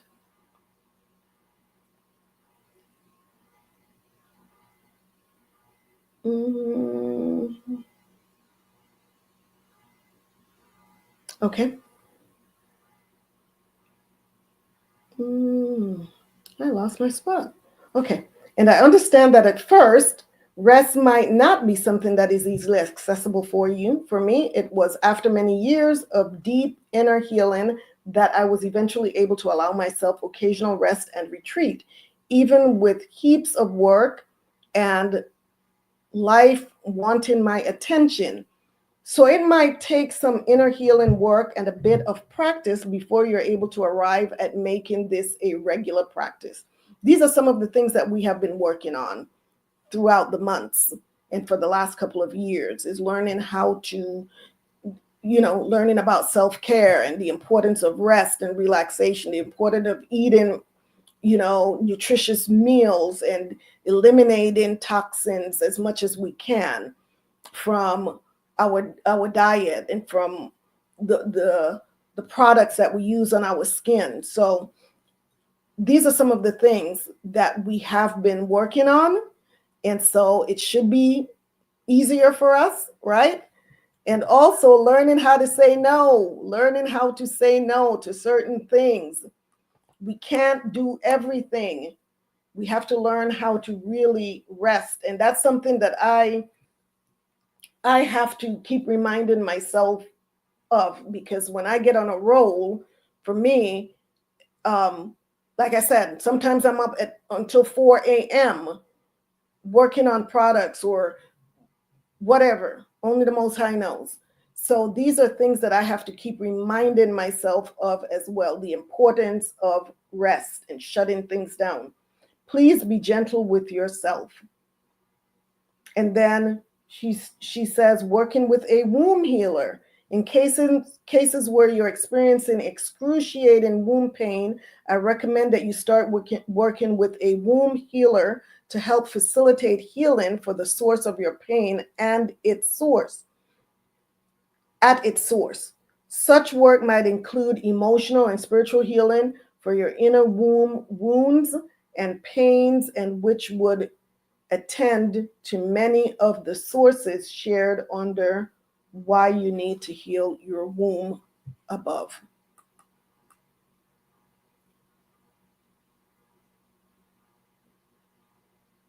Then she talks about acupuncture and womb meditations and breath work.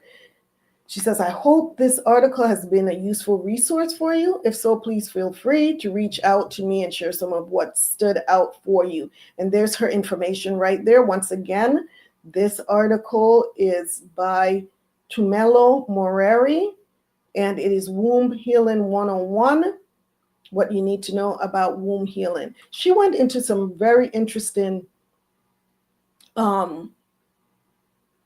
information here, going way back to slavery and how the traumas then has carried over in our DNA, right? From all of those wounds. And we know we're talking about these generational curses that are passed on from generation to generation. And that's why it is so important that we stay connected with the Most High God and getting into when we're having these issues, getting prayer from our leadership.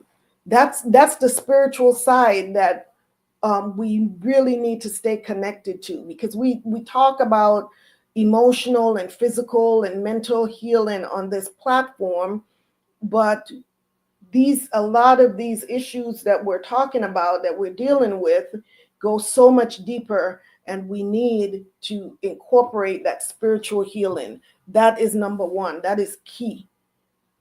That is key.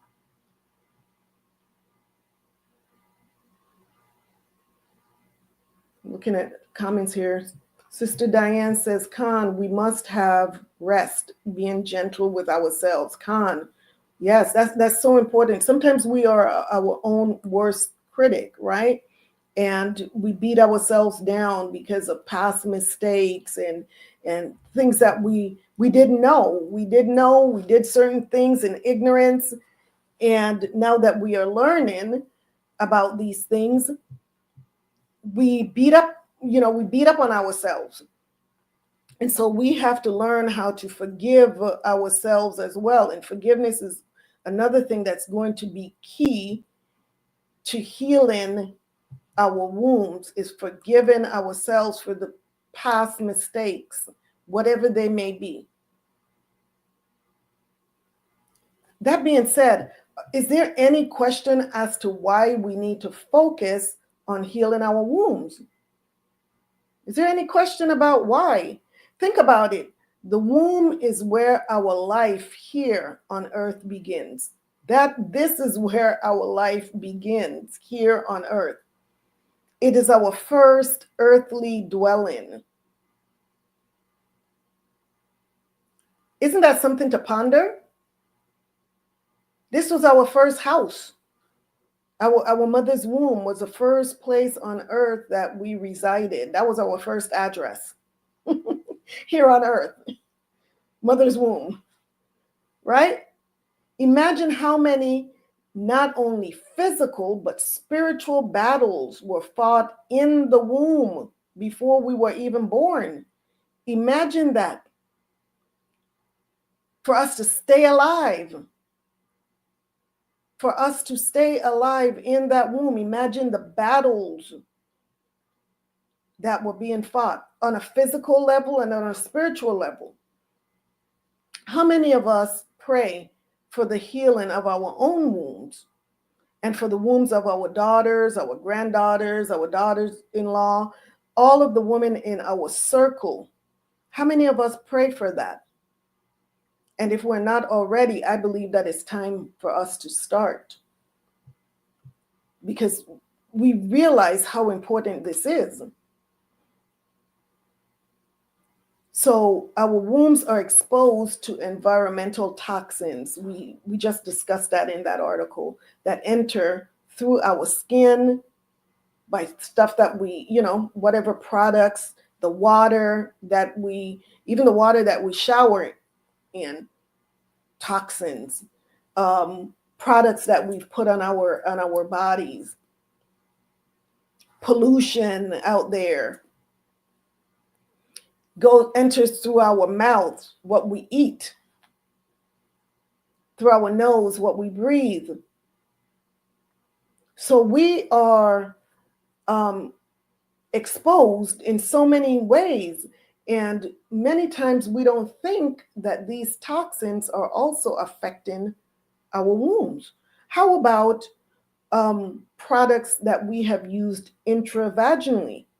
Feminine products, medications, contraceptives, etc., that we've used throughout the years that contain harmful chemicals that have caused our wombs to be diseased. Sister Diane says, yes, living rent-free in the womb.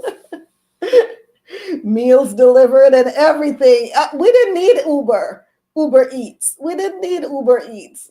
Meals were delivered, like you said. Yes, Constance, rent-free. I mean, just chilling. We were just chilling in there, right? No worries. But we didn't realize that there were battles being fought for us to stay alive. So think about it. This having been our first residence, our first home. Think about it. When we're looking to buy or even rent a home, do we look for one that is full of clutter and dirty?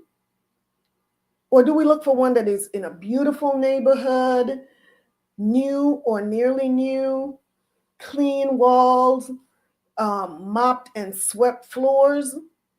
That's what we look for when we're looking for a home, right? So imagine that being our wombs. We should have even higher expectations for our wombs, especially sisters that are of childbearing age. I'm really speaking to you right now. Or if you're looking to start a family or continue to grow your family, now is the time to prepare your womb as this is the first dwelling place for your baby. This is where your baby is going to hang out for 9 months or so, right? And you want the walls to be clean. You want the floor, your pelvic floor, to be mopped and swept and shiny, and right? You want toxin free as much as you can. So now is the time to start preparing your womb so that you can give him or her a beautiful and healthy place to grow and thrive. So, and even those of us that are past that stage, we should prepare also our wombs as the birthplace of our dreams and our goals, so that we can be pregnant with possibilities.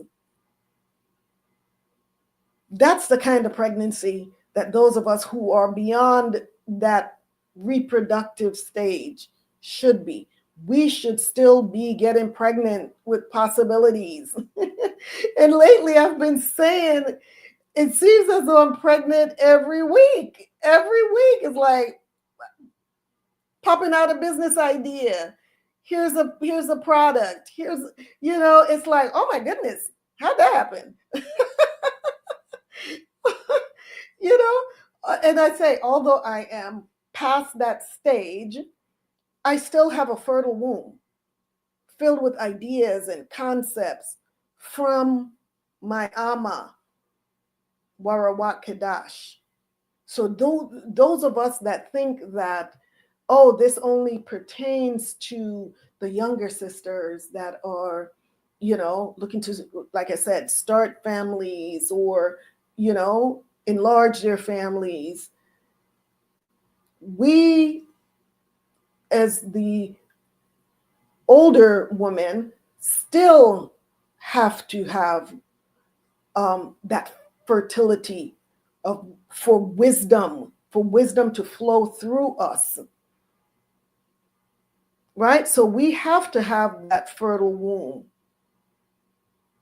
in order for that wisdom to come out of us. And that's with connection to the Most High and with our Ama, the Holy Spirit. So how many sisters that have been diagnosed with what was discussed earlier, the fibroids, endometriosis, uterine prolapse, cancer, and have had a hysterectomy? How many of you, I know in my line of work, plenty. I've seen plenty. And I just say too many. And maybe that's you. And if that's you, if you have undergone a hysterectomy, I pray for your healing. So let's take a moment to address the emotional toll that women often experience after having a hysterectomy, because I think that is something that is not really discussed often. So many women, and some women were still at reproductive age, never had a child, and have lost their uterus. That's traumatic. Very traumatic. But how many of these women have been given the resources that they need, have been screened, or even talked to about how this has affected them? So here's an article by Health Grades. And this article is about the emotional toll of having a hysterectomy.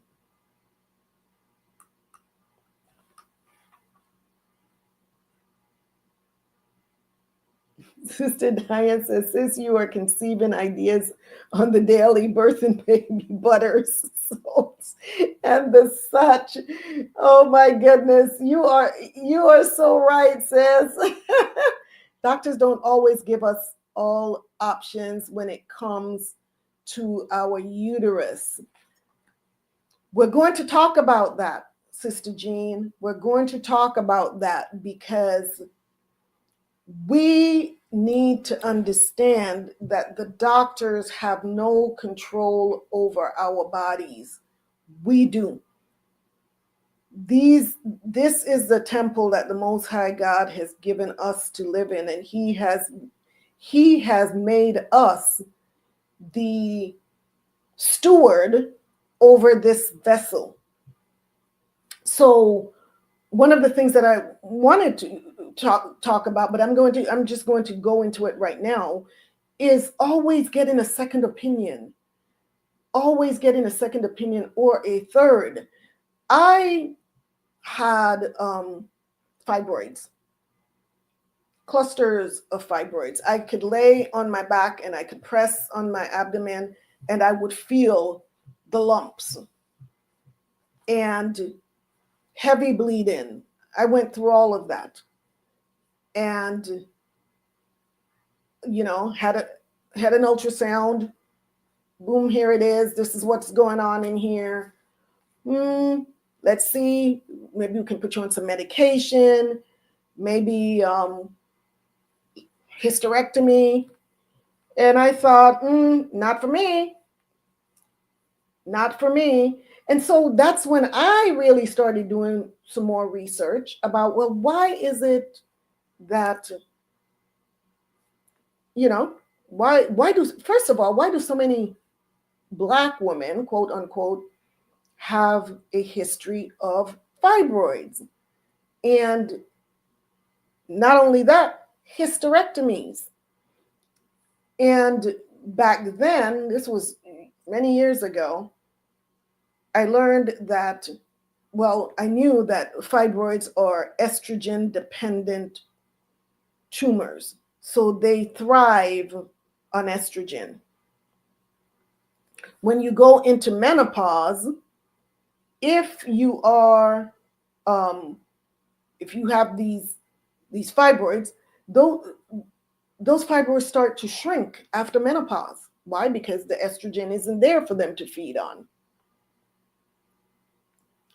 Not only that, but back then I was eating a lot of chicken. And back then, the chicken that I was eating was not organic. So we know the hormones that are being pumped into the foods, the chicken, the cows, whatever. And those hormones are now being passed on to you when you consume that meat or that whatever it is, right? So I cut out chicken. I was also consuming a lot of soy products during that time. I cut out soy. My fibroids shrunk. Never had to have a hysterectomy, never took any medications. And then, of course, going into menopause, I don't have that issue. So these are some of the things that we need to learn how to do things naturally, right? How do we heal? How do we get healing without having to get under the knife? And there are some situations, yes, that does require that. I'm not saying that every woman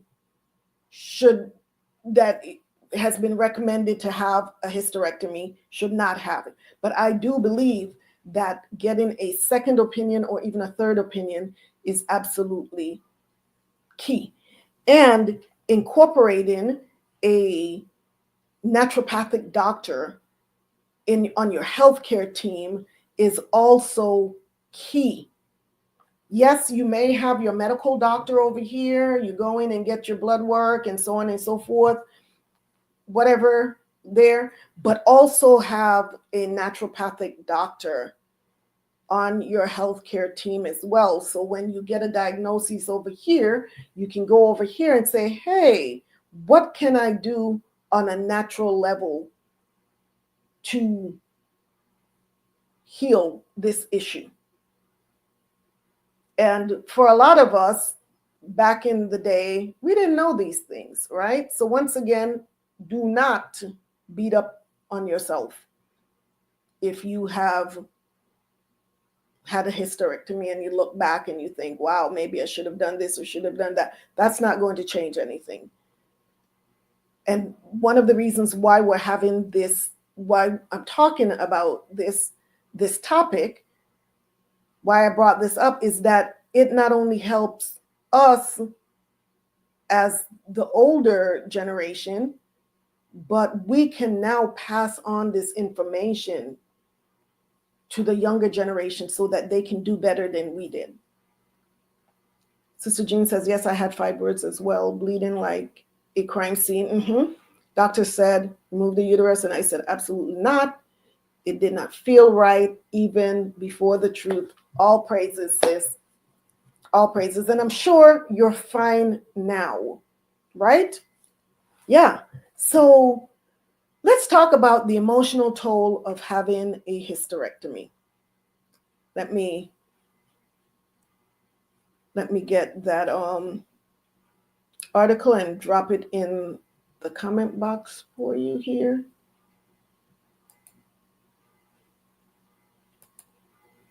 The emotional toll of having a hysterectomy.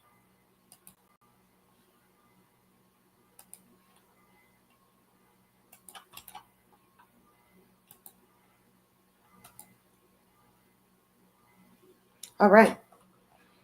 So this is by Health Grades. This article is by Health Grades. You probably know that your body changes in many ways after hysterectomy. The surgery can take an emotional toll on you as well. All these effects are very personal. However, you may feel differently than someone else does. Here are some feelings and emotions you may experience after hysterectomy. Number 1, relief. Some women feel relieved after a hysterectomy. The surgery is often treatment for uncomfortable problems like pain and heavy bleeding. Getting rid of those symptoms can bring relief. You may also feel more relaxed. Also, after hysterectomy, you will no longer have menstrual periods. You will not be able to get pregnant. Some women find it a relief to no longer have to worry about pregnancy or having a period every month. Number 2, depression and loss. A hysterectomy can trigger feelings of sadness. It can even lead to depression. Losing the ability to become pregnant is hard for many women. Some women feel changed. They may also mourn the loss of their fertility. Number 3, fear of aging more quickly. A hysterectomy could cause you to go through menopause at an early age, but menopause and hysterectomy do not go hand in hand. You will only enter menopause after hysterectomy if your fallopian tubes and ovaries are removed with your uterus. This change may be more abrupt than if it happened naturally. Entering menopause suddenly can affect your mood and well-being, and it can trigger some uncomfortable symptoms such as depression, fatigue, hot flashes, night sweats, and vaginal dryness. The ovaries also make hormones that help guard against conditions, often linked with older age. These include heart disease and osteoporosis. It's normal to start thinking about these issues after hysterectomy. However, it's better to talk with your doctor than to worry. There are many ways to lower your risk of heart disease and osteoporosis, including physical activity and eating a nutrient-rich, low-fat diet. Number 4, fear of looking less feminine. Younger women who have had a hysterectomy sometimes are anxious about whether the surgery will change their appearance. They worry that it will make them more masculine. A hysterectomy only removes the uterus, not the ovaries. The ovaries produce a female sex hormone, progesterone, and estrogen.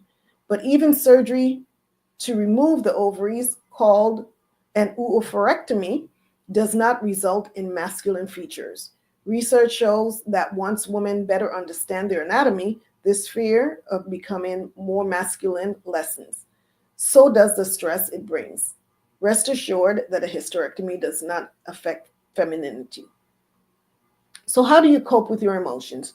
Be sure to talk to your doctor and your partner about the negative feelings or worries you have about a hysterectomy or menopause. Mood changes after hysterectomy and the start of menopause, if your ovaries are also removed, can affect your quality of life. There are ways to ease your symptoms, though. Start with these tips. Get enough sleep. Here's sleep again.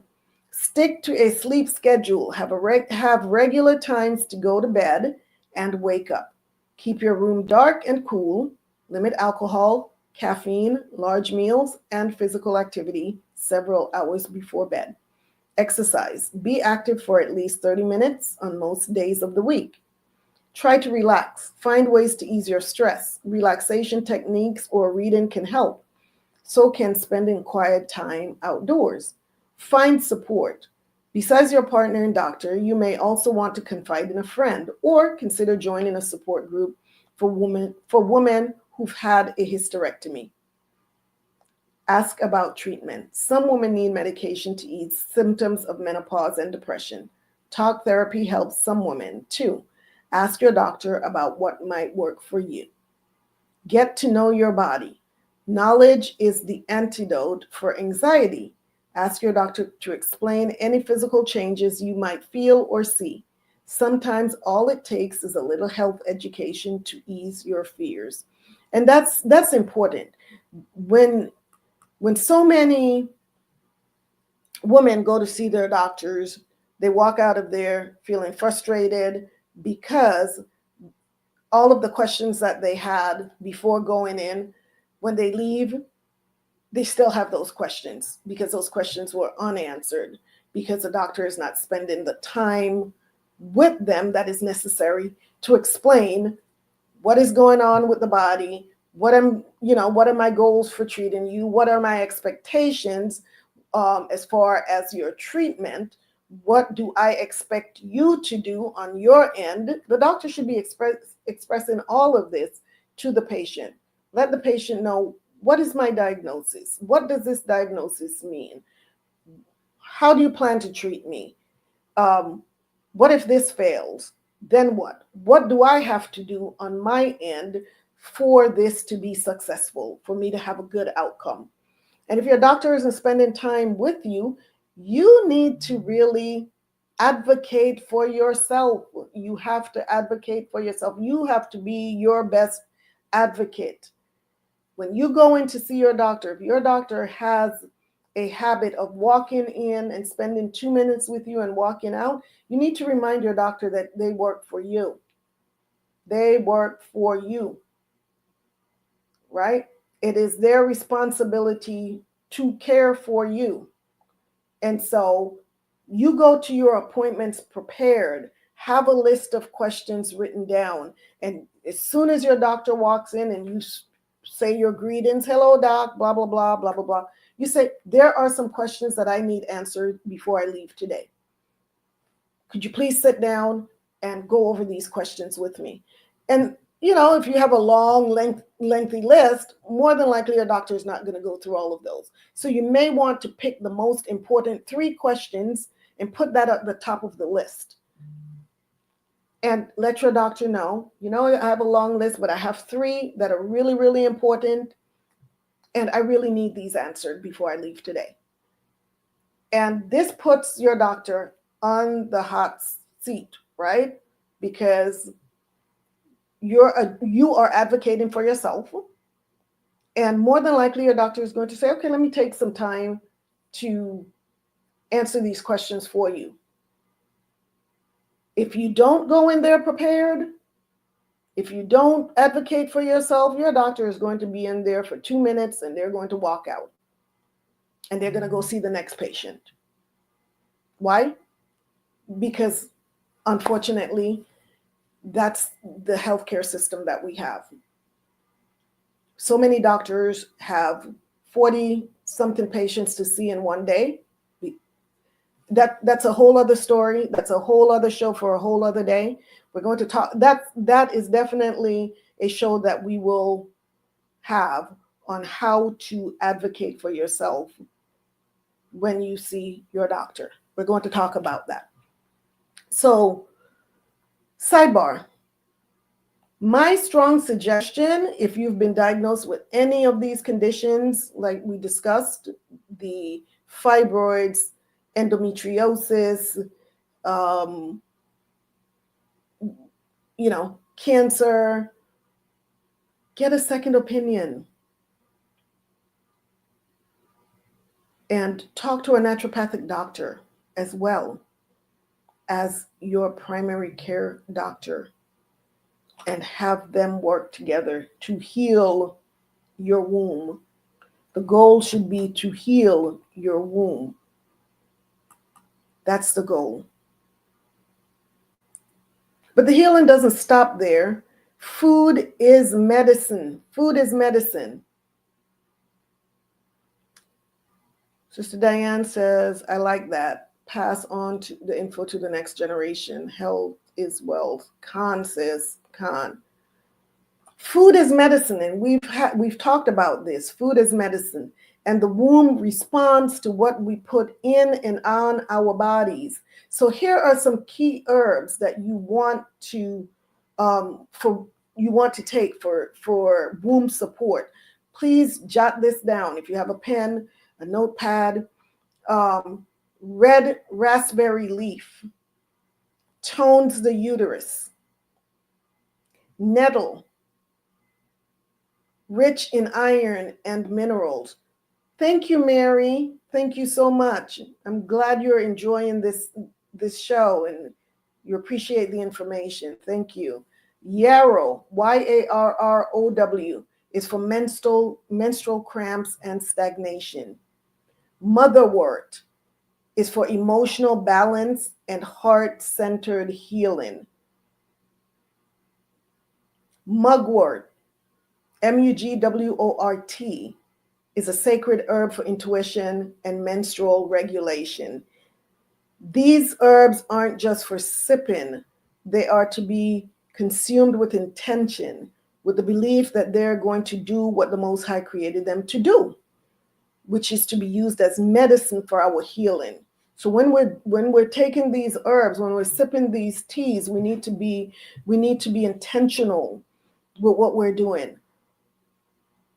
And I know sometimes you just want to have a cup of tea and just enjoy the tea. That's great.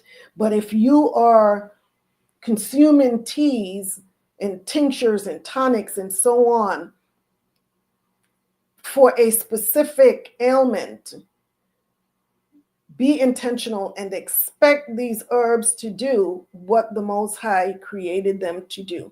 He created them for our healing. So here are some of the things that you can do other than the herbs. Warm castor oil packs to the abdomen, your womb area. Yoni steams with lavender and rose petals, and we're going to talk about the yoni steams in a minute. Sacred bath soaks with rose, hibiscus, and Epsom salt. Sacred sensuality bath soak, or any of the Shebrew royalties bath soaks, is exactly what your doctor ordered. Exactly what I ordered is one of these bath soaks to help heal your womb. Show your womb some love, okay? Also, give it a belly massage with infused body oils. Get some body oils and just rub. Yes, massage your womb and let it know that you love it. You don't need permission to rest, to slow down. Your womb is your compass.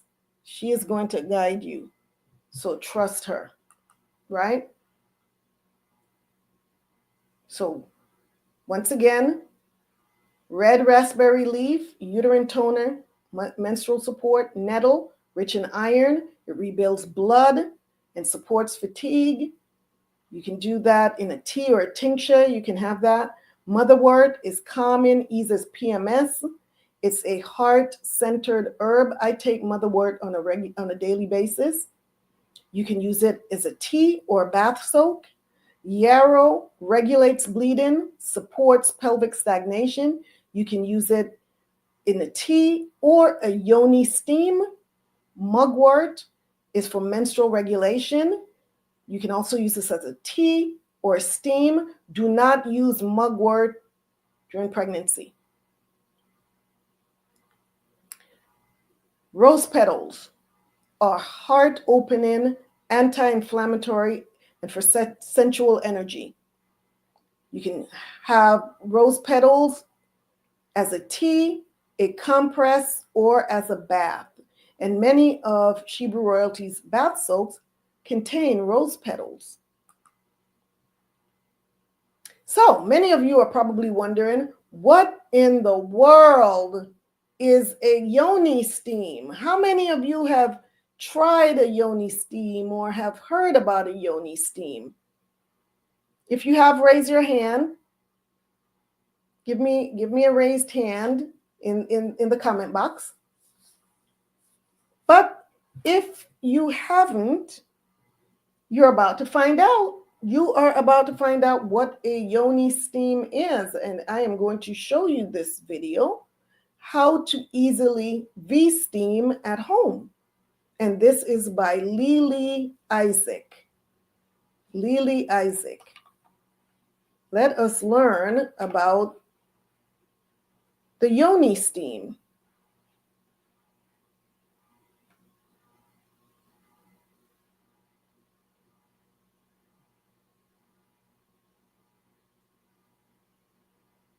Sister Diane says, oh my gosh, the sacred sensuality soap smells so good and releases tension for a beautiful moment in the relaxation zone. Yes, Consis, it really does. It is, I am going to have, yes, that is going to be my bath soap tonight. Most definitely. Most definitely. Followed by, maybe Royal Renewal body butter. Who knows? But yes, let us get this video up here so we can learn about this yoni steam.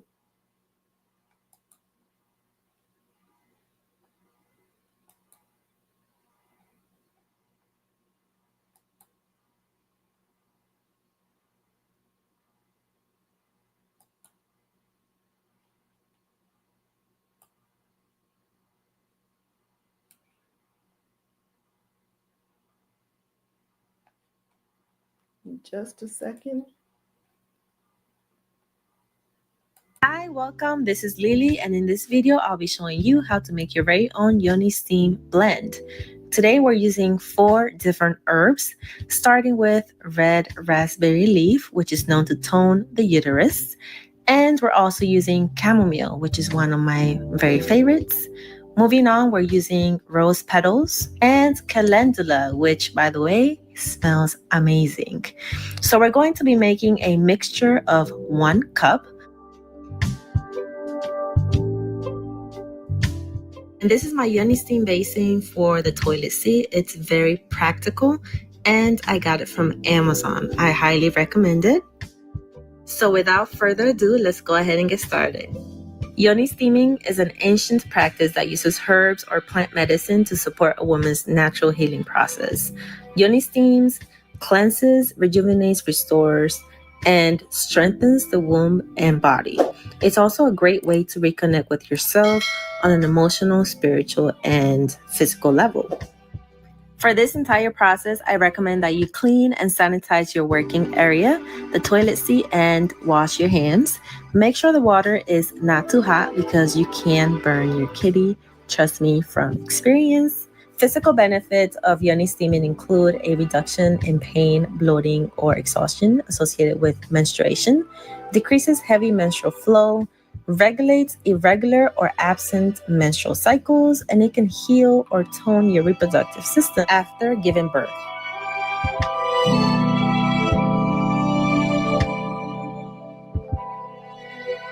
You're going to steep the herbs for about 5 minutes. Place the seat on top of the toilet. Sit down and cover your bottom half with a towel and sit for about 30 to 45 minutes.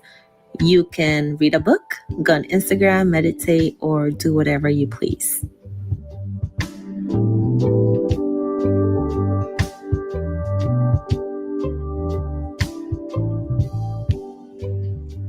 Guys, this is my baby. His name is Beast and he's saying hi. Anyways, thank you so much for watching my video. Give me a thumbs up, leave me a comment below, and don't forget to subscribe. Bye. Hi, welcome. So that was a DIY Yoni Steam herbal blend. And I forgot to I did mention it is by Lily Isaac. Lily Isaac. What did you all think about that video? What did you think about that video? Who's ready to have a Yoni Steam? Who is ready for a Yoni Steam? That does sound relaxing. And those herbs, all of those herbs, I mean, the smell good thing. I mean, I think that should be a thing once a month. I really believe that should be a thing once a month. So here, sisters, are some of the key takeaways from tonight's episode, Womb Wisdom, honoring the feminine cycle with food, rest, and flow. Number one, here's key takeaway number one. Your womb holds power. The womb is the center of divine creative energy. Whether or not a woman chooses to give birth physically, her womb is a sacred place of potential, intuition, and manifestation. In many ancient traditions, the womb is seen as the seat of feminine power, not just to create life, but also to create ideas, dreams, art, and healing. Sister Jean says, I want to yoni. Yes, absolutely, sis. I mean, who wouldn't? Who wouldn't want to yoni? Number two, your womb holds memory. The womb, much like the heart, is a vessel of emotion and memory. Energetically, it can store the imprints of past traumas and emotional wounds, old relationships, or sexual experiences. Remember that. Have you heard of soul ties? But that's another topic for another day as well. Generational patterns pass through the maternal lines. So your womb holds on to memory. Many women experience womb grief without knowing its source. This may be unprocessed heartbreaks, reproductive traumas, ancestral pain, or suppression of your feminine identity. We as women, it says, as it said earlier in one of the articles, we've been taught to be on the grind and to just work, that we have lost touch. A lot of us have lost touch with that feminine side of us, and we have to regain that. We must regain that. But the beautiful truth is the womb holds also memories of joy, ecstasy, ancestral strength, and divine connection. The womb remembers what the mind forgets. Number three, your womb holds rhythm. Your womb is cyclical, like the moon, the tides, and the earth. It moves in 4 sacred phases every month: menstrual, follicular, ovulatory, and luteal. These rhythms are not only physical, they reflect changes in energy, creativity, intuition, and emotion.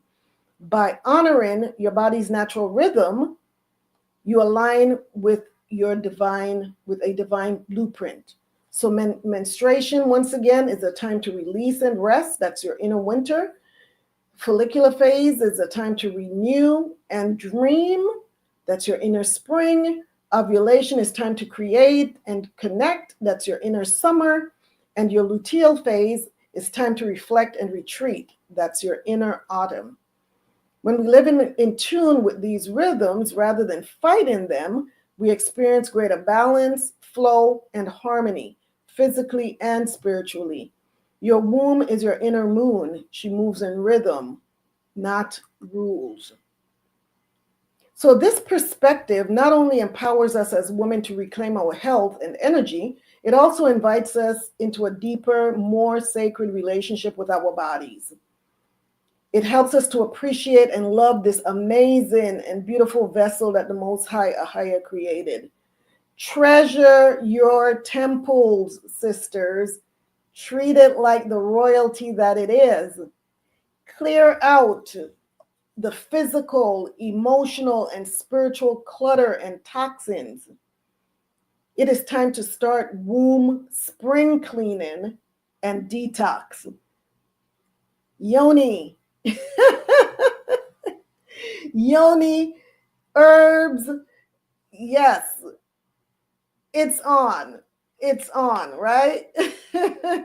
Time for womb spring cleaning. And wouldn't you know, we're in spring. We're in the right season for womb spring cleaning and detox. So as we close this episode, I encourage you to treat your womb not as a burden, but as a blessing. It's a blessing, no matter what age or stage that we're in. Your womb is the center, your center of creation, your sacred well of wisdom. You need to nurture her, listen to her, and when she speaks, you need to listen. She talks to us, whether it's through pain or these cycles that we go through.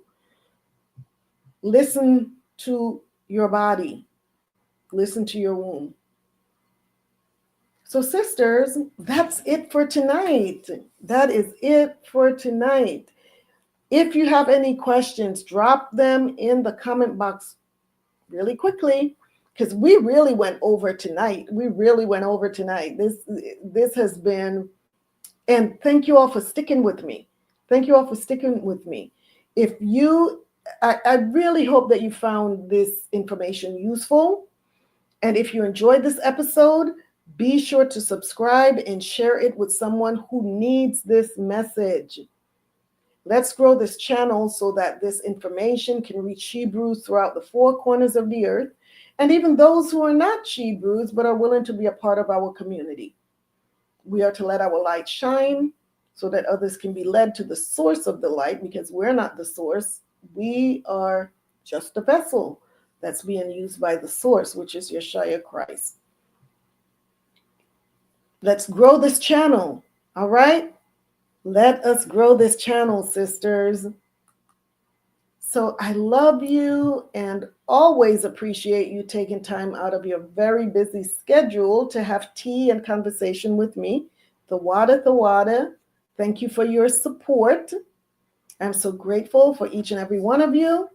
Know that I'm praying for you. I'm praying for us. Sister Diane says, this was another great stream, sis. The water, sis. The water. The water for your love and support. Know that I'm praying for you. I'm praying for us. So until the Most High brings us back together, may you prosper and be in good health. May you yoni. Don't forget spring cleaning. Ayan the bar, Sister Jean. Ayan the bar. May you prosper and be in good health. Remember, true healing begins inwardly before it is expressed outwardly. So I am your hostess, Qala Yakachaa, a voice of reasoning and justice. Have a blessed night, a blessed week, and if it be the Most High's will, I will see you next Sunday, same tea time, same tea channel. Have an amazing, blessed, and prosperous week, sisters. Shalom. Ahabatha. Shalom. Care for that womb. Sister Adara says, when I was younger, I used the rhythm method, and I wish that I knew more about this then, and I would have had a stronger rhythm. You would have had a stronger rhythm. Wow. Well, like I said, we can't go back and change anything in the past, and whatever happened, it happened for a reason, sis. Your rhythm was stronger than you believe, stronger than you know. All praises, sis. Shalom. Have a blessed week. Ahabatha.